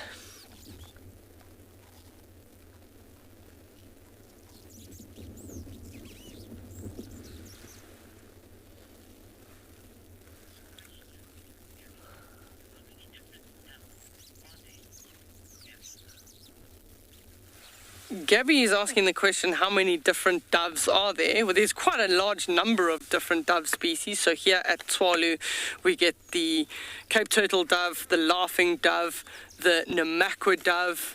In areas of the low veld, the emerald spotted dove. You get now I'm trying to think off the top of my head here. But lots of different doves. There's probably about 10 different dove species. I haven't counted them exactly, but I can quickly have a look. But there you can see they're using a nice little area in the water, their little log, to land on. They can drink. The water's cleaner in the middle than drinking on the edge. So they will go and they'll land on one of those.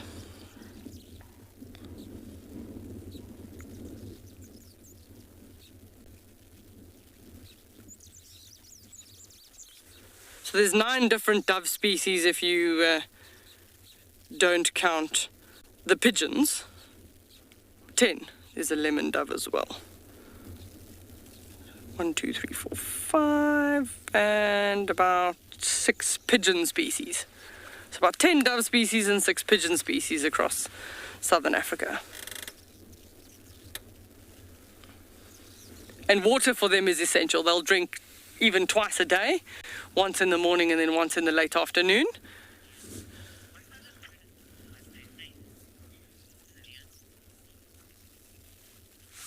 Sidian, if I understood the question correctly, was asking what other predators may they face.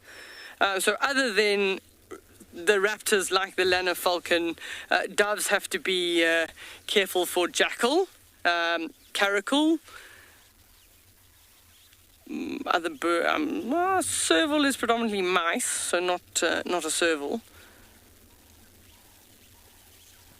But jackal can catch doves. The jackals in the Kalahari are actually very good at the edges of the water holes trying to catch either doves or the sandgrouse. They've recorded many occasions where the jackal will literally rush at the sandgrouse, and because there's a large flock of them flying away from the water, they are successful in catching them. So even at night time, doves are vulnerable when they're perching on the edges of the trees for owls. So like a giant eagle owl, one of their biggest prey, or Verreaux's eagle owl, same thing. One of their prey sources is doves, and they can knock them off the branches at night. And also genets can grab doves at night. So those are the predators, the types of predators that they have to watch out for.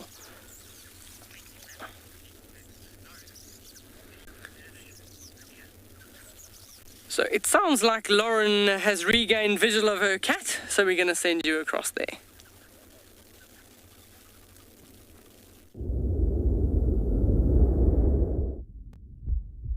It's not just a better visual, it's double. Yes, my Reeves is here, everyone. Look at them. Oh, they really are just the sweetest. He's overjoyed to see his mum. Look at them. Well, I'm not sure how she feels about that. Tandy. Look at them playing.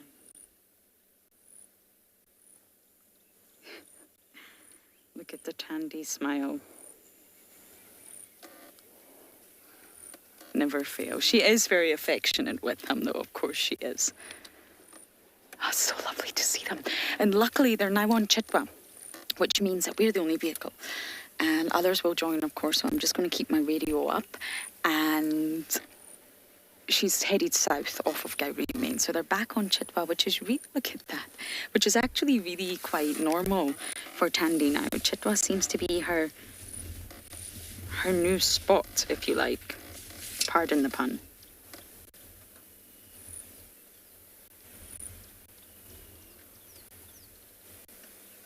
Isn't this lucky, Davi? Are you happy? So happy. He's so happy. You know, there's nothing quite like seeing a leopard. But to be honest, seeing more than one leopard it's really something. I was saying this the other day. We had such a fantastic lucky sighting with Kuchava and Batman the other day. And they're all related. So Kuchava is Tandy's daughter. And therefore Batman is Tandy's grandson. And Reeves is Kuchava's half-brother. Did I just get that right?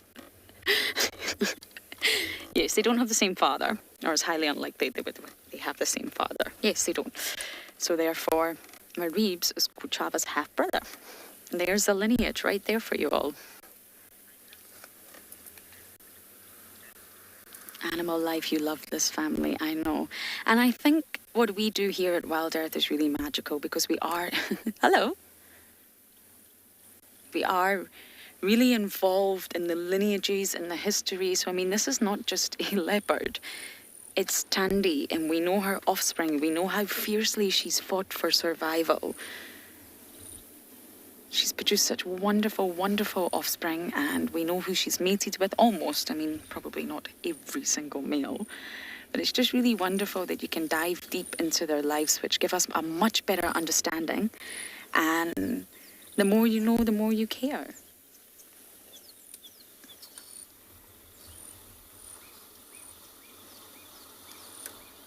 But this is the Mulwanini, and not the Mulawati, the Mulwanini, and we often find them here. Believe it or not, about 15 minutes ago, Davi and I drove this road. And it just shows you how quickly things can change. We're back on this road again, and they're here. Elvis, come in. Are you happy to take over the sighting?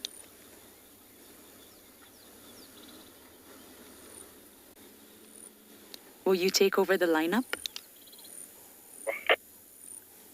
Thank you. Okay, there we go. Herbie's arrived on the scene, everyone.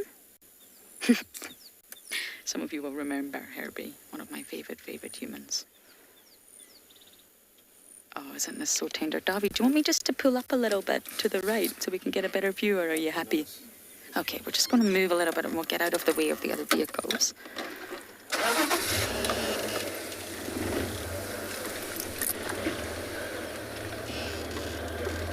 Okay, I was happy here.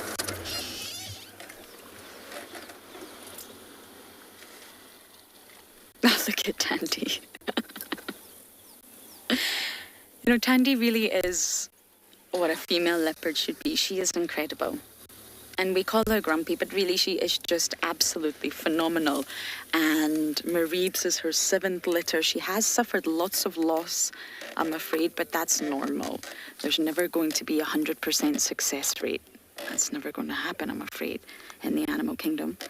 And Tandy has just done so incredibly well to raise all the offspring that she has to independence.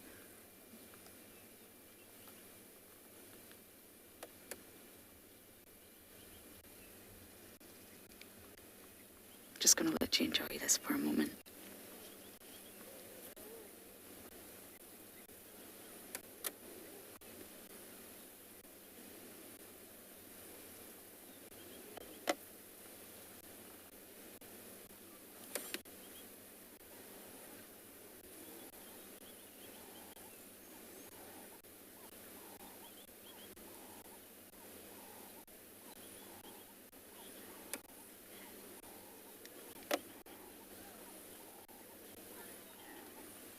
didn't catch that name. We're actually having a little bit of comms breakup, and it's because of the location.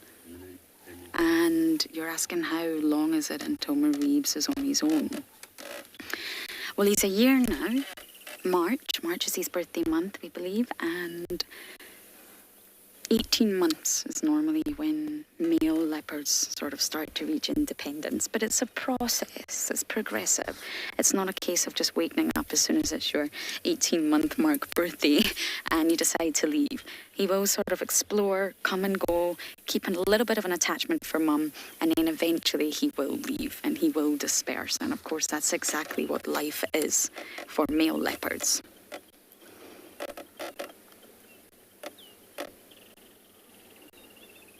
Dispersal is important for so many reasons. It's not beneficial in any way, shape or form for them to stay in their natal ground. Some may do that if there's a chance. Oh, look at that. Tandy's loving it. She's just pretending not to.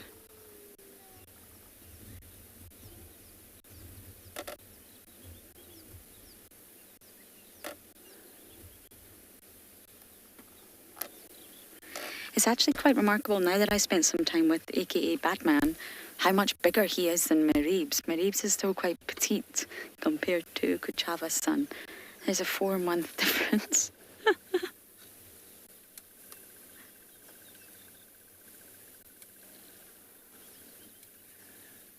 Hi guys.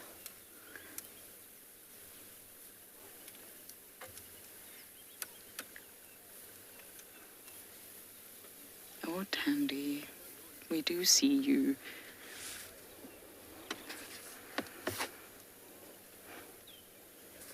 That Tandy smile. Okay, we'll look at them from behind now.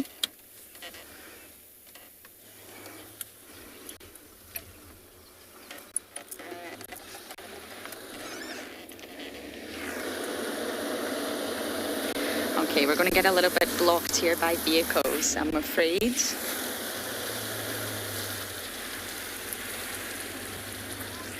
So, yeah, I think we just need to reposition a little bit here. Okay, we're going to try and reposition. I'm going to say hello to Herbie, and hopefully we'll be able to keep up with this pair.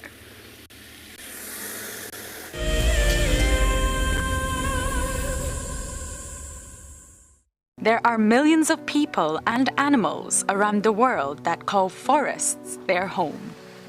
From the gorillas in the bamboo forests of Rwanda, about 10 feet away from a silverback, to the elephants in the Congo rainforest. there's a really big chance that this elephant has never been seen by another human being before.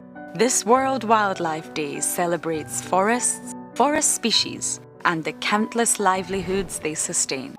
Being a safari driver requires some serious multitasking ability. You've got to be able to talk, look at the road, steer, and occasionally get the vehicle into the right gear. Do not crash into any trees.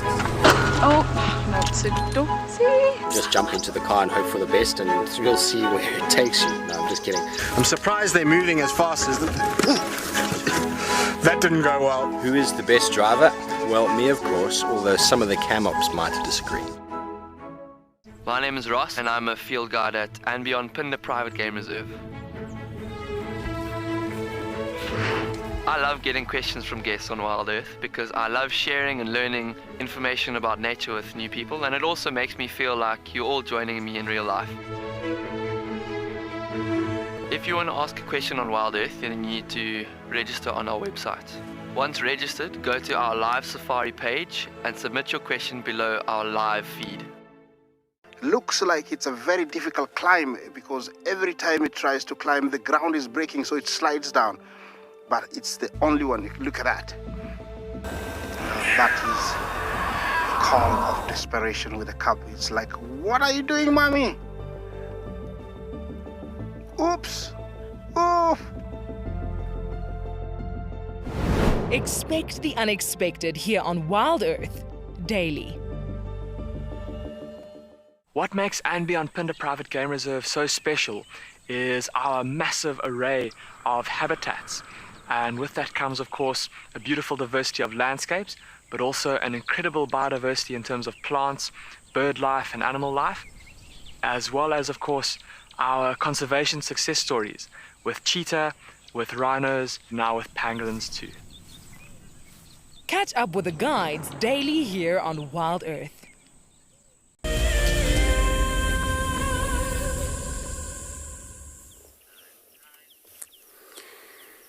Alright, so we gotta talk about grasses. So we're looking at it's called red grass or a wild oat grass, which is the most common grass in a field, especially in a low field, high nutritious for animals to use them or eat them, prefer these grasses to eat them, especially rhinos, buffaloes and or elephants.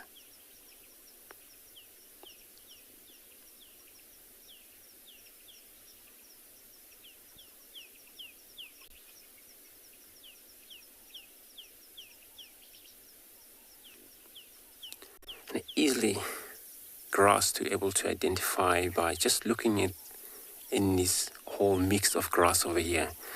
Those that you see exactly, the red that is showing, even the little stem of it, it's slightly coloration different compared to buffalo grass that is mixed in this field.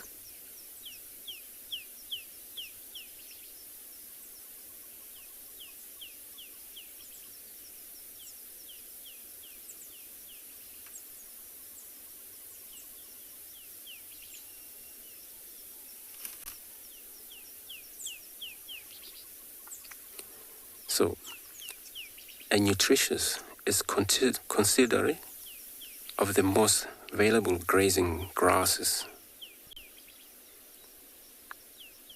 in this area. It's very sweet. They mainly grow around where the soil is slightly rich, dark.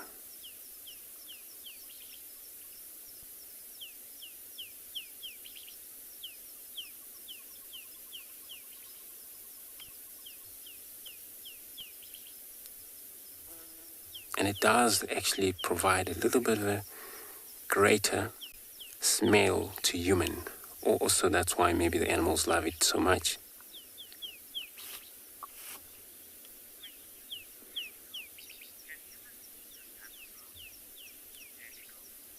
Hannigel, so you're asking if human can eat this type of grass?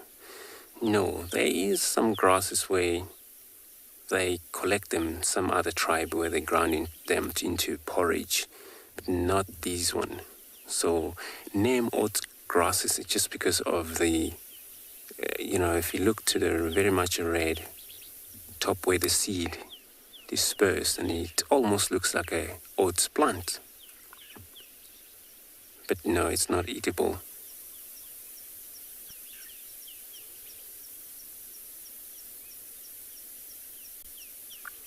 Where local, we use that in the older days as a thatching grasses, but never the same. Where thatch grasses is taller, most yellow, where this is red, but they would go out to the wood, collect grasses like this. And it comes very much rare wherever the grasses grow, because everybody would aim in the same direction to go collect it, to do roofing.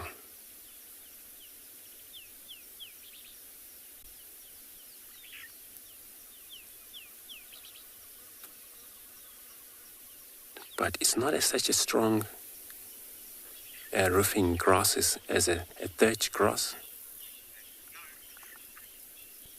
So I'm going to continue searching on the track of elephants now, where you can't find them, but the track's been around. I'm going to be sending you across to Lauren with her leopardy.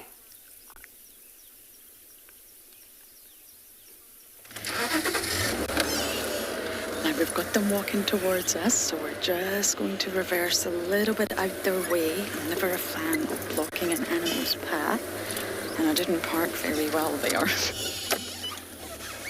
So I've now completely moved out the way. I think there's space for others, and they're walking toward... Oh, Tandy. This is the fattest I have seen Tandy in a very long time. She is huge. What did you eat, my dear? Something very large. Oh, look at them. They are just the best pair. Dandy, he loves you.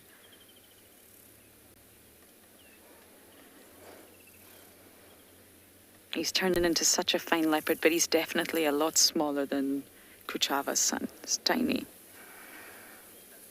And he just wants to be all up in Mum's face all the time.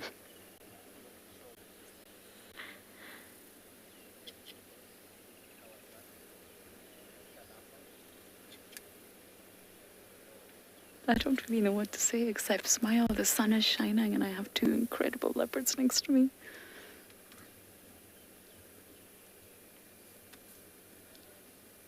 Oh, I saw some splashing. Was that a scent mark? I saw some urine being thrown into the air there. Now just let me check how far behind us they are, and then we can reposition. I don't like to move when the animals are really close to the vehicle. Okay, we're going to turn.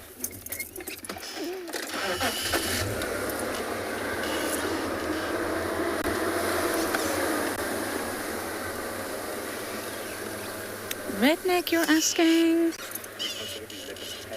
Tame, my goodness. No. Not at all. Tame is never, ever a term or a word that we would use out here. Really must be stressed that all the animals are completely wild and we're just visitors. And I think sometimes we all forget that. Even when we're in the ocean, diving or snorkeling, we forget that we're just a visitor. This is the animal's domain. This is a wild environment and an ecosystem that really does have to be protected. And that's why there's rules in place. 3 vehicles maximum, no off-roading when it's wet. That's why, because we need to look after the ecosystem, look after the environment, and absolutely not tame. Habituated, yes, I would use that word, habituated, but tame, not at all. They're wild animals. And there is something that is termed the savvy sense complacency syndrome. And it's been a term for years. And what it means is because the animals are so habituated here, they have a really good system running that sometimes you forget. And you just always need to slap yourself very, very hard on both cheeks to remind yourself that they are wild animals. And the animals are so habituated here. They have a really good system running that sometimes you forget. And you always need to slap yourself very, very hard on both cheeks to remind yourself that they are wild animals and you need to be very, very careful. So not only are we trained, but we also have many rules in place as a guide that you must follow. Can you get them from here, Dobby? If any other vehicle comes, I will have to move. I am blocking the entire road. But yes, there's only 3 vehicles allowed at a sighting. We do have sort of a procedure in place if it's a sensitive sighting, maybe a birth or an injury or a really skittish cat. We have the authority to limit the sighting to 1 vehicle. We give the animal distance. We position in such a way we don't block their view, especially if they're hunting. We don't shine spotlights on specific species at night time. So there's lots of rules that we follow here, and that's why. To protect the integrity of the land, the ecosystem, and the actual animals themselves. But tame, no way. Habituation, I believe, is a good thing. Yes, from a human perspective, it seems slightly selfish, and it is. I'm honest enough to say it is.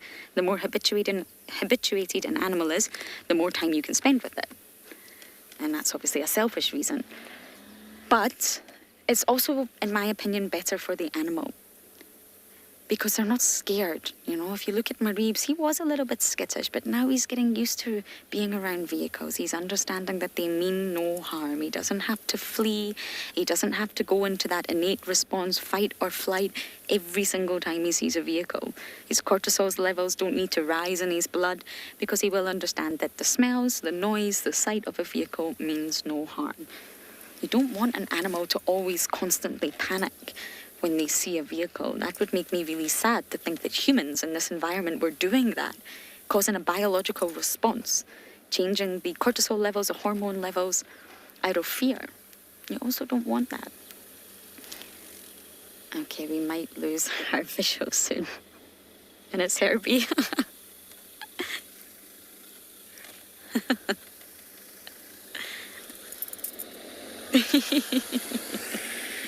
How can you be angry at that smile? I do not know. Okay, I'm just going to go backwards a little bit.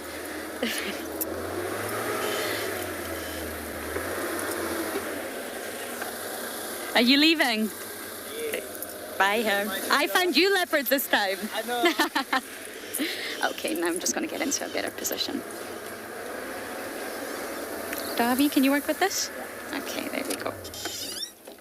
It's not easy finding leopards on a access road. It's very busy, lots of traffic. And look at them just positioned in the shade. It's getting unbelievably hot now. I mean, it's 9 o'clock in the morning and wow. But I'm not going to complain.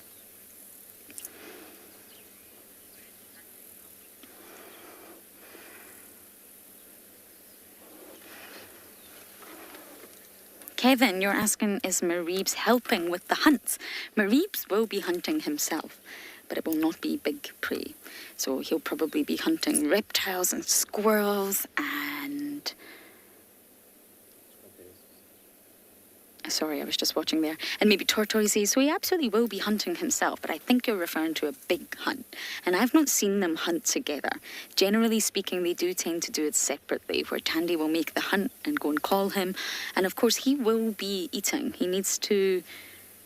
Well, there needs to be substance to his diet. He can't actually survive on just waiting for mom at this age.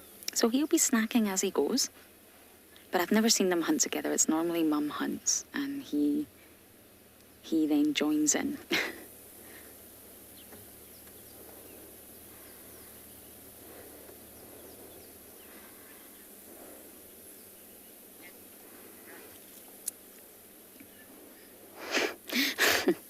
Bobby, that's a great question. My favourite question so far. You would think not, wouldn't you?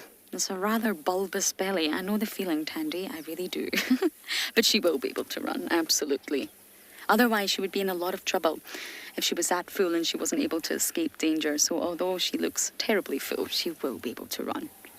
It may not be comfortable, but she will be able to run. Okay, we're in that tricky spot again where we are going to have to reposition. We're right behind Davy. What a morning this has turned out to be. Yep, they're far enough away for me to move. Now I'm just going to give space for everybody else. And then we'll try and catch up with them.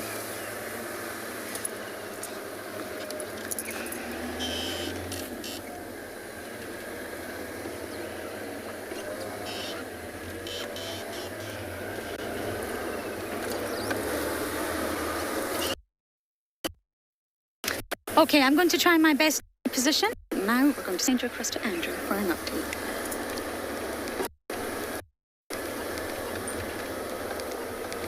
Eden. Thanks, Lauren. So now we stopped here. What you see there looks like whole piles of disturbed area where this is actually made by white rhino. So it would be a bull rhino that's dominating in this area, that it comes often in this area, walk past, and what he does, he defecates into that spot. While he does that, he kicks this dung into piles. Looks like somebody went there with a rake and fixed it around, but not. That animal did itself.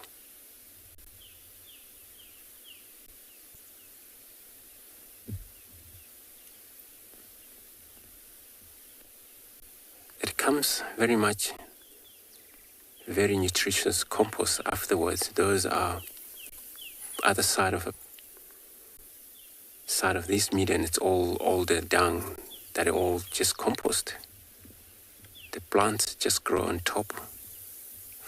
Fungal will grow there around. As you can see sometimes also on all the elephants' dung, it happens.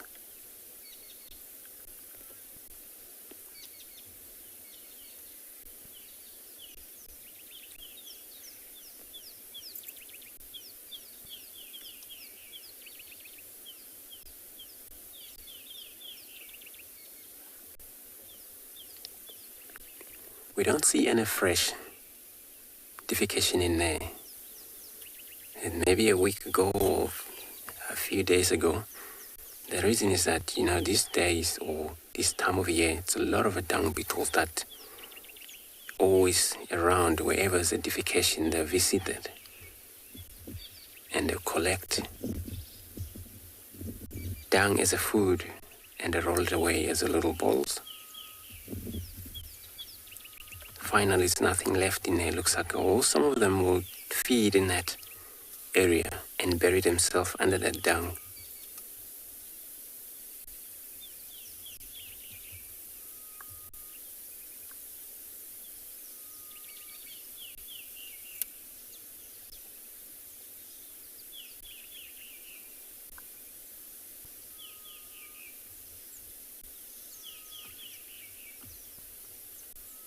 So the species of rhino, it's a square-lipped rhino, white rhino, wide rhino.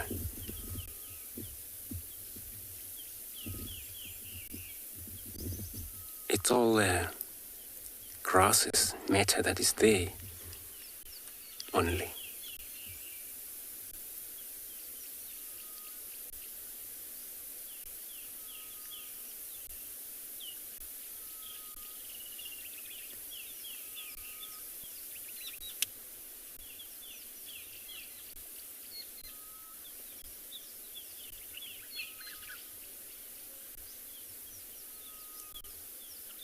For black rhino, which we don't have many of a black rhino around, but the identification comes pretty much twigs.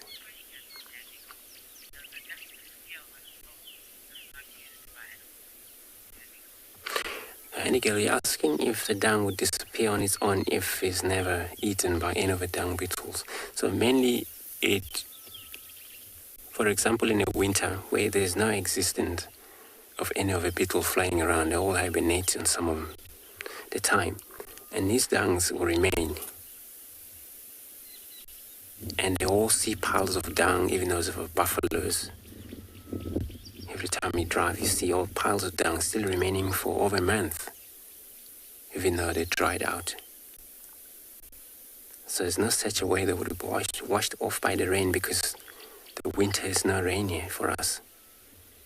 So yeah, the dung remain in the winter, but this time of year those are not eaten. Rain come, if it's still soft enough, will be washed off back into the ecosystem.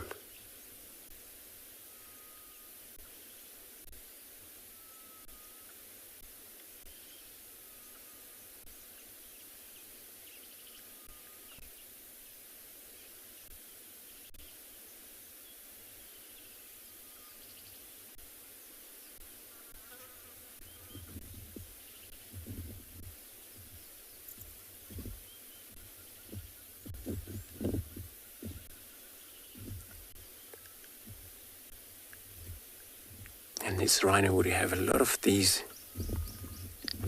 plates like this. Not only that.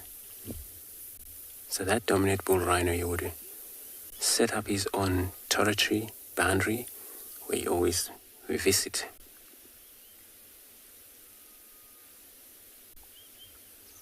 But he hasn't been here yesterday or today, then you would see very fresh or flies around, so that we know it's fresh. You can sometimes see the dung beetles still busy rolling their balls or feeding that.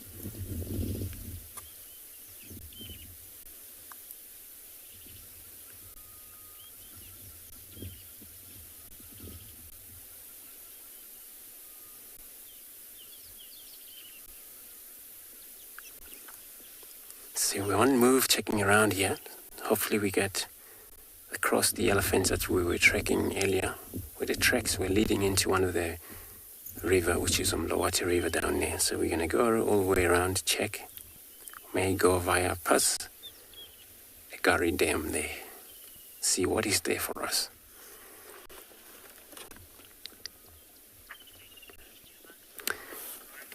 Quick link, Juma Lauren.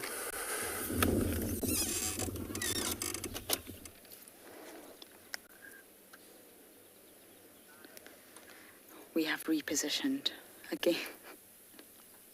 They're not making it easy for us, that's for sure, but they're still strolling along Gowrie Main, quite happily, together, in the mid-hot day. Well, it's not actually midday, but it feels that way. And it's lovely to see the size comparison between them both. He's still smaller than her, but it does give you a good indication of how male leopards outgrow their mothers very quickly. I would say Batman, and I know that's not his name, but I don't really know what else to call him right now, is much bigger than Kuchava. He could probably actually kill Kuchava. That's how powerful he will be at that stage. And very soon, in under 6 months, I think Mr. Mareebs here will be a lot bigger than Tandy, although Tandy's belly is ginormous, shall we say. She's a very petite little leopard. Very slim, very short, just a petite little female. Okay, once again, we're going to have to navigate here. I think I've got enough space to do a U-turn. If you ever want to improve your driving skills, oh, look at them, Davy. Oh, they just had a little bit of a battle. Then you can become a guide.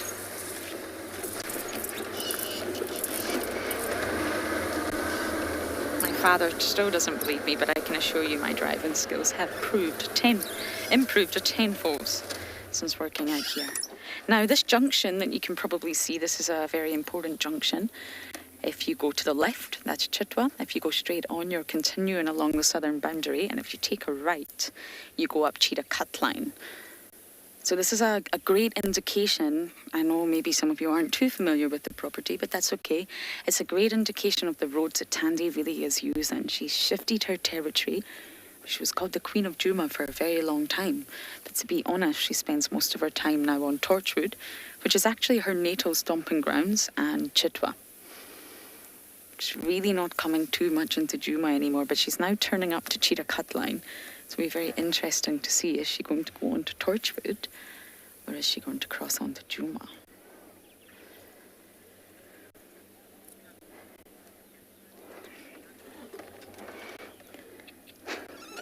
Okay, we're just going to go forward here. Do you want to go? It's a bit of a traffic jam.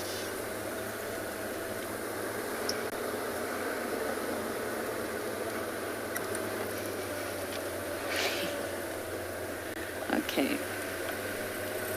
Now, animals like cats are going to choose to walk along the roads right now rather than the grass. Look how long the grass is. Especially when it's wet, it's just going to be absolutely exhausting for them to make their way through the long grass like this. Okay, so I think we're going to try and navigate. There's some impala up ahead there. Try and see if we can get some visuals, but for now we're going to send you across to another live location.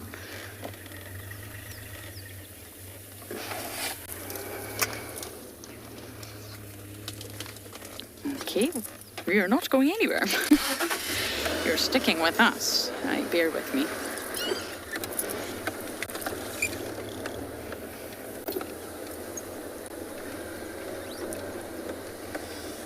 They're on Djuma, guys. They are on Djuma. Maybe a meter or two, but they're on Djuma. Can you see them, Davy? Okay. Let's just see if they pop back out again.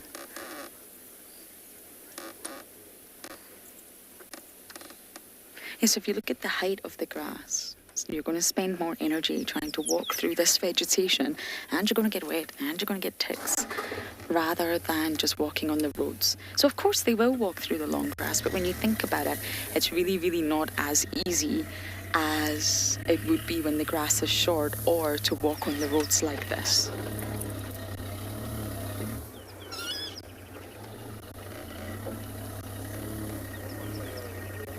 Okay, everyone's going into Djuma. I can't see them.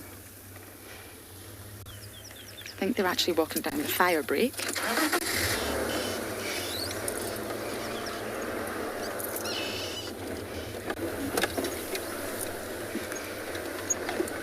I mean, when we talk about boundary lines and cut lines, it's just a road. It's really not that exciting. I mean, this is the boundary between Djuma and Torchwood. It's just a road.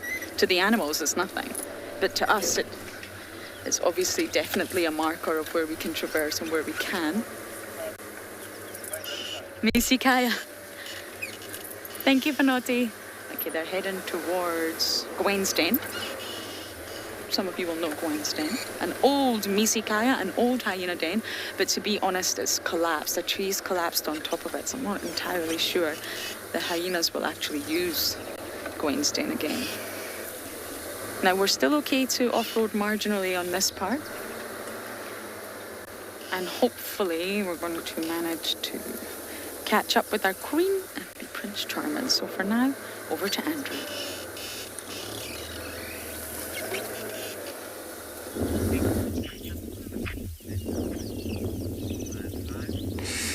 Good luck, Lauren.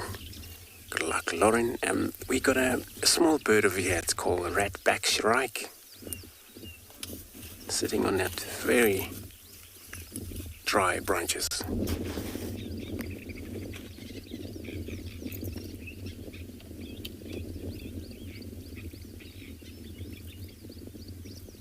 And it's a male ratback shrike, one of their migration bird that travel all the way back to Russia, all the way back here again, the wet season.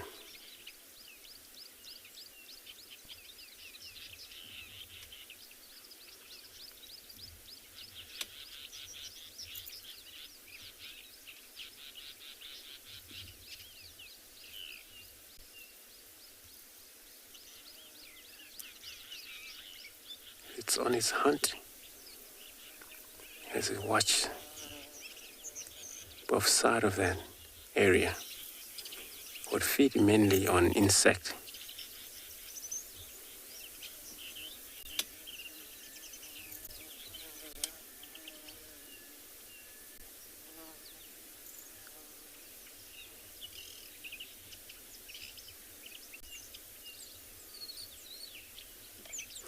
So the female on the belly's got a different kind of a little band stripe.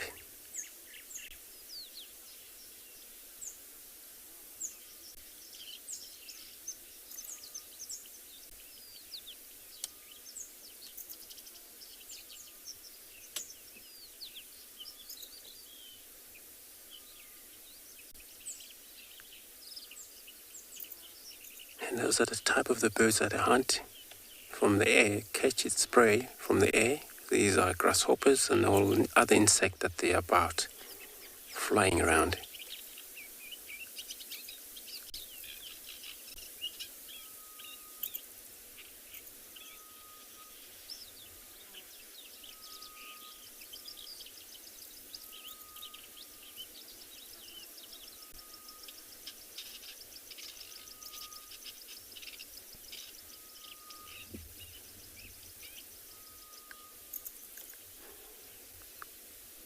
What am I hearing on the background?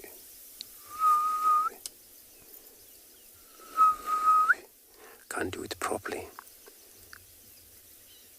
That's a grey-headed shrike. It's another species different to that, but it's also another shrike.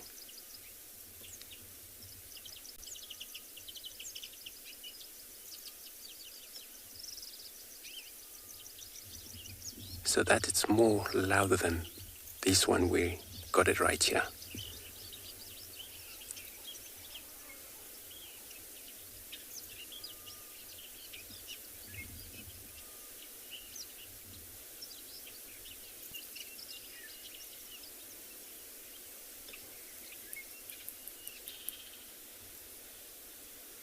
Well, it's looking back, it's gone down. Probably changing its position. They mainly come back to the same area every year. So I'm gonna leave this bird. I'm gonna carry on, search around here. Can't wait to come across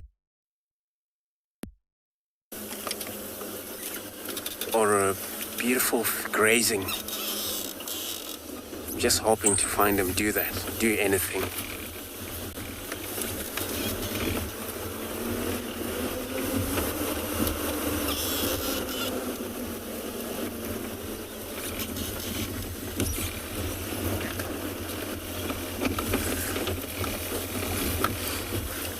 So I'm gonna carry on, check if these tracks of these elephants came across this road. I'm gonna send you across to Dedri, Tswalu, give us an update.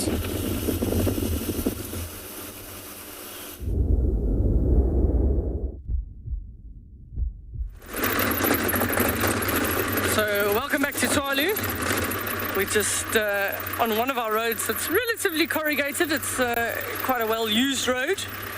And we're just driving back through the dunes. We've left the concrete pan. We're sort of heading back in an easterly direction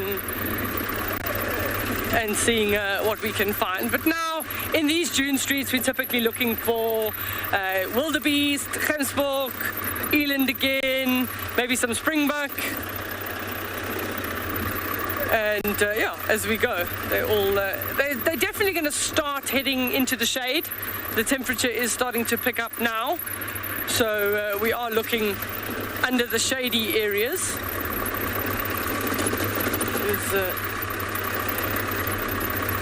We just got to dodge all the ground crickets. Well, now they've changed their name. So now it's no longer an armoured ground cricket, it's now an armoured ground katydid, apparently. And that's the reason being is that they don't jump as much as crickets. So maybe if I do that, BK, then you can focus on the two of them. They're having a bit of a squabble on the road there. I can show you what is now an armoured ground katydid. So they are cannibalistic.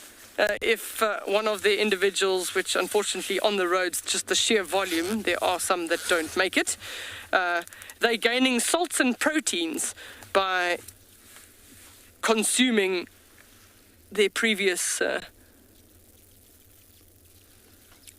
individuals.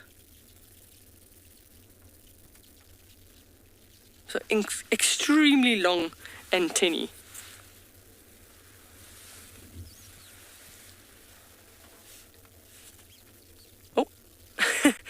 So, mine, having a good, and he even gets a kick in there. We're watching a little bit of WWE here. Yo. So they can be really aggressive with each other. Oh, I didn't realize. So I'm going to show you here, I'm going to ask BK to zoom in. So this side, I'm going to put him on, but Steph gave him to me, and I didn't realize the armoured ground cricket. I thought he was going to say, well, show them the beautiful Indigofera, and then suddenly something was biting my fingers. Ow, ow, you can go and bite the Indigofera. So if I hold him still there, you can see him. So beautiful pink flower Indigofera. So they also do eat leaves, these armoured ground crickets, and if we zoom in on the area just above the head there, you can actually see the armour. Is what they would call, so I'm going to just turn him around, sorry BK. He's, ow. They do have quite sharp little jaws. He is quite a busy chap. So they also vary in colour. So you see them sort of a pink-red. Unfortunately, this one's right in the sun, so probably not the easiest to see. But the coloration amongst them actually shows them whether they sort of ready to breed as females or not, and as they grow and they get bigger and a little bit more experience, then they slowly do change colour. So amongst the ground crickets, they can tell almost sexual readiness depending on the colour. Oh.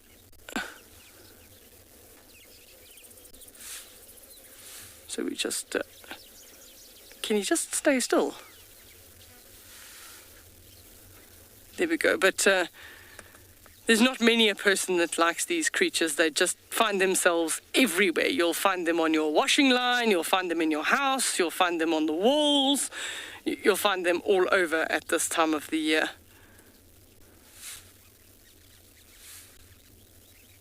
But if they approach from the side by a predator, they will exude a liquid, which is actually like it's called the hemolymph. They actually exude almost some of their own body liquids out to repel a potential attacker.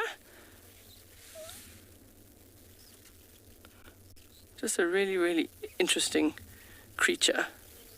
But yeah, the reason that they've now put them as katydids as opposed to crickets is because they don't jump as successfully as a cricket. Sorry, I'm the one that's doing the shaking here. It's not BK, I promise. He's going to get to the end of the branch and then there's a bit of a problem.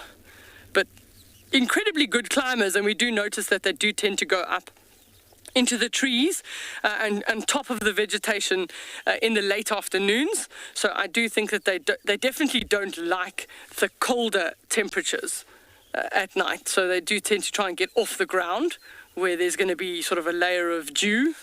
I'm just trying to see if I can turn him that way. Sorry, BK. That's probably easier if I put it down. There we go.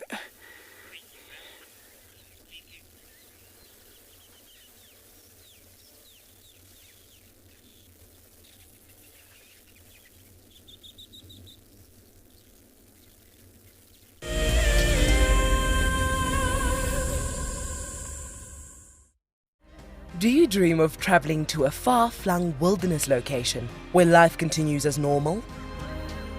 A place where you can escape to nature and breathe. If you become a Wild Earth explorer, then this could soon become a reality. Subscribe today and stand a chance to win regular travel prizes. Wild Earth Explorers, it's in your nature. Sometimes love wants to make you sing. And sometimes love wants to make you bow and fan your wings to your bow. For the southern yellow-billed hornbill, these are signs that love is in the air. These birds are destined for a season of monogamy at least. Breeding pairs are in it for the survival of their chicks. But before love commences, the male needs to woo his valentine with food in the form of nuptial gifts. My name is Taylor McCurdy and I work for Eco Training. I love hearing from all of the viewers. However, I particularly enjoy those of you who have been watching for a few years. Your questions are just so advanced and they really get me thinking. If you'd like to ask a question on Wild Earth, you need to register on our website. Once you've done that, head to the live safari page and submit your questions below the live feed. Okay, there's another big male coming in from our left here. Another big male, look at this. This is the one. Now you're going to see sparks fly, guys.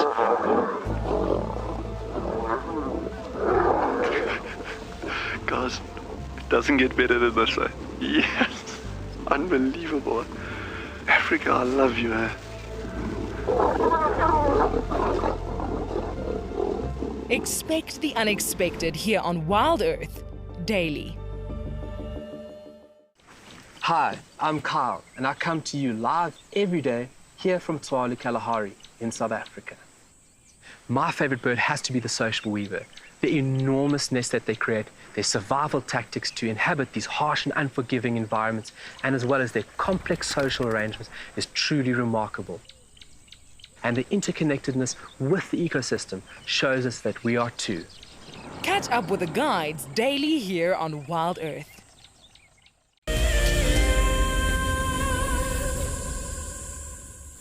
So they really are funny looking creatures. I don't quite know if they're sort of prehistoric or sort of futuristic. Tell us what you think what they look like, but they are quite creepy, just the way that they walk. They're definitely not fan favorites, but they are just amazing creatures to watch. And also, just because they're so large, you can actually get to see those sort of working mouth parts, sort of those legs. He's busy chewing the leg of his friend that was no longer in the road. You can just see the leg moving up and down. He's even using his foot to hold it down so he can chew that properly. And they'll last pretty much, they'll be successful until what we have our first sort of frosts. As soon as we have our first temperatures that drop below 0 degrees, then a lot of these start dying off. But they would have bred, they would have laid eggs in the soil, and then we just wait until the next rains the next year for the emergence of these armored ground katydids.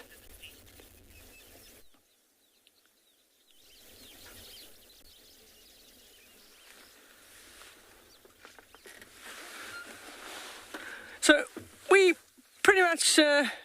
that's the end of our drive today. So thank you very much for joining us and all the other properties.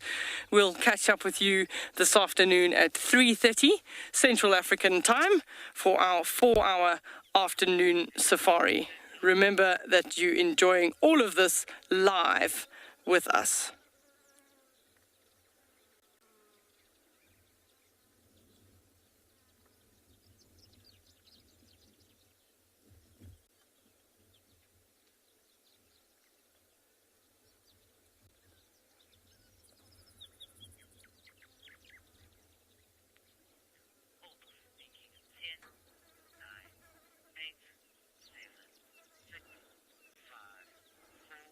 But they're also using that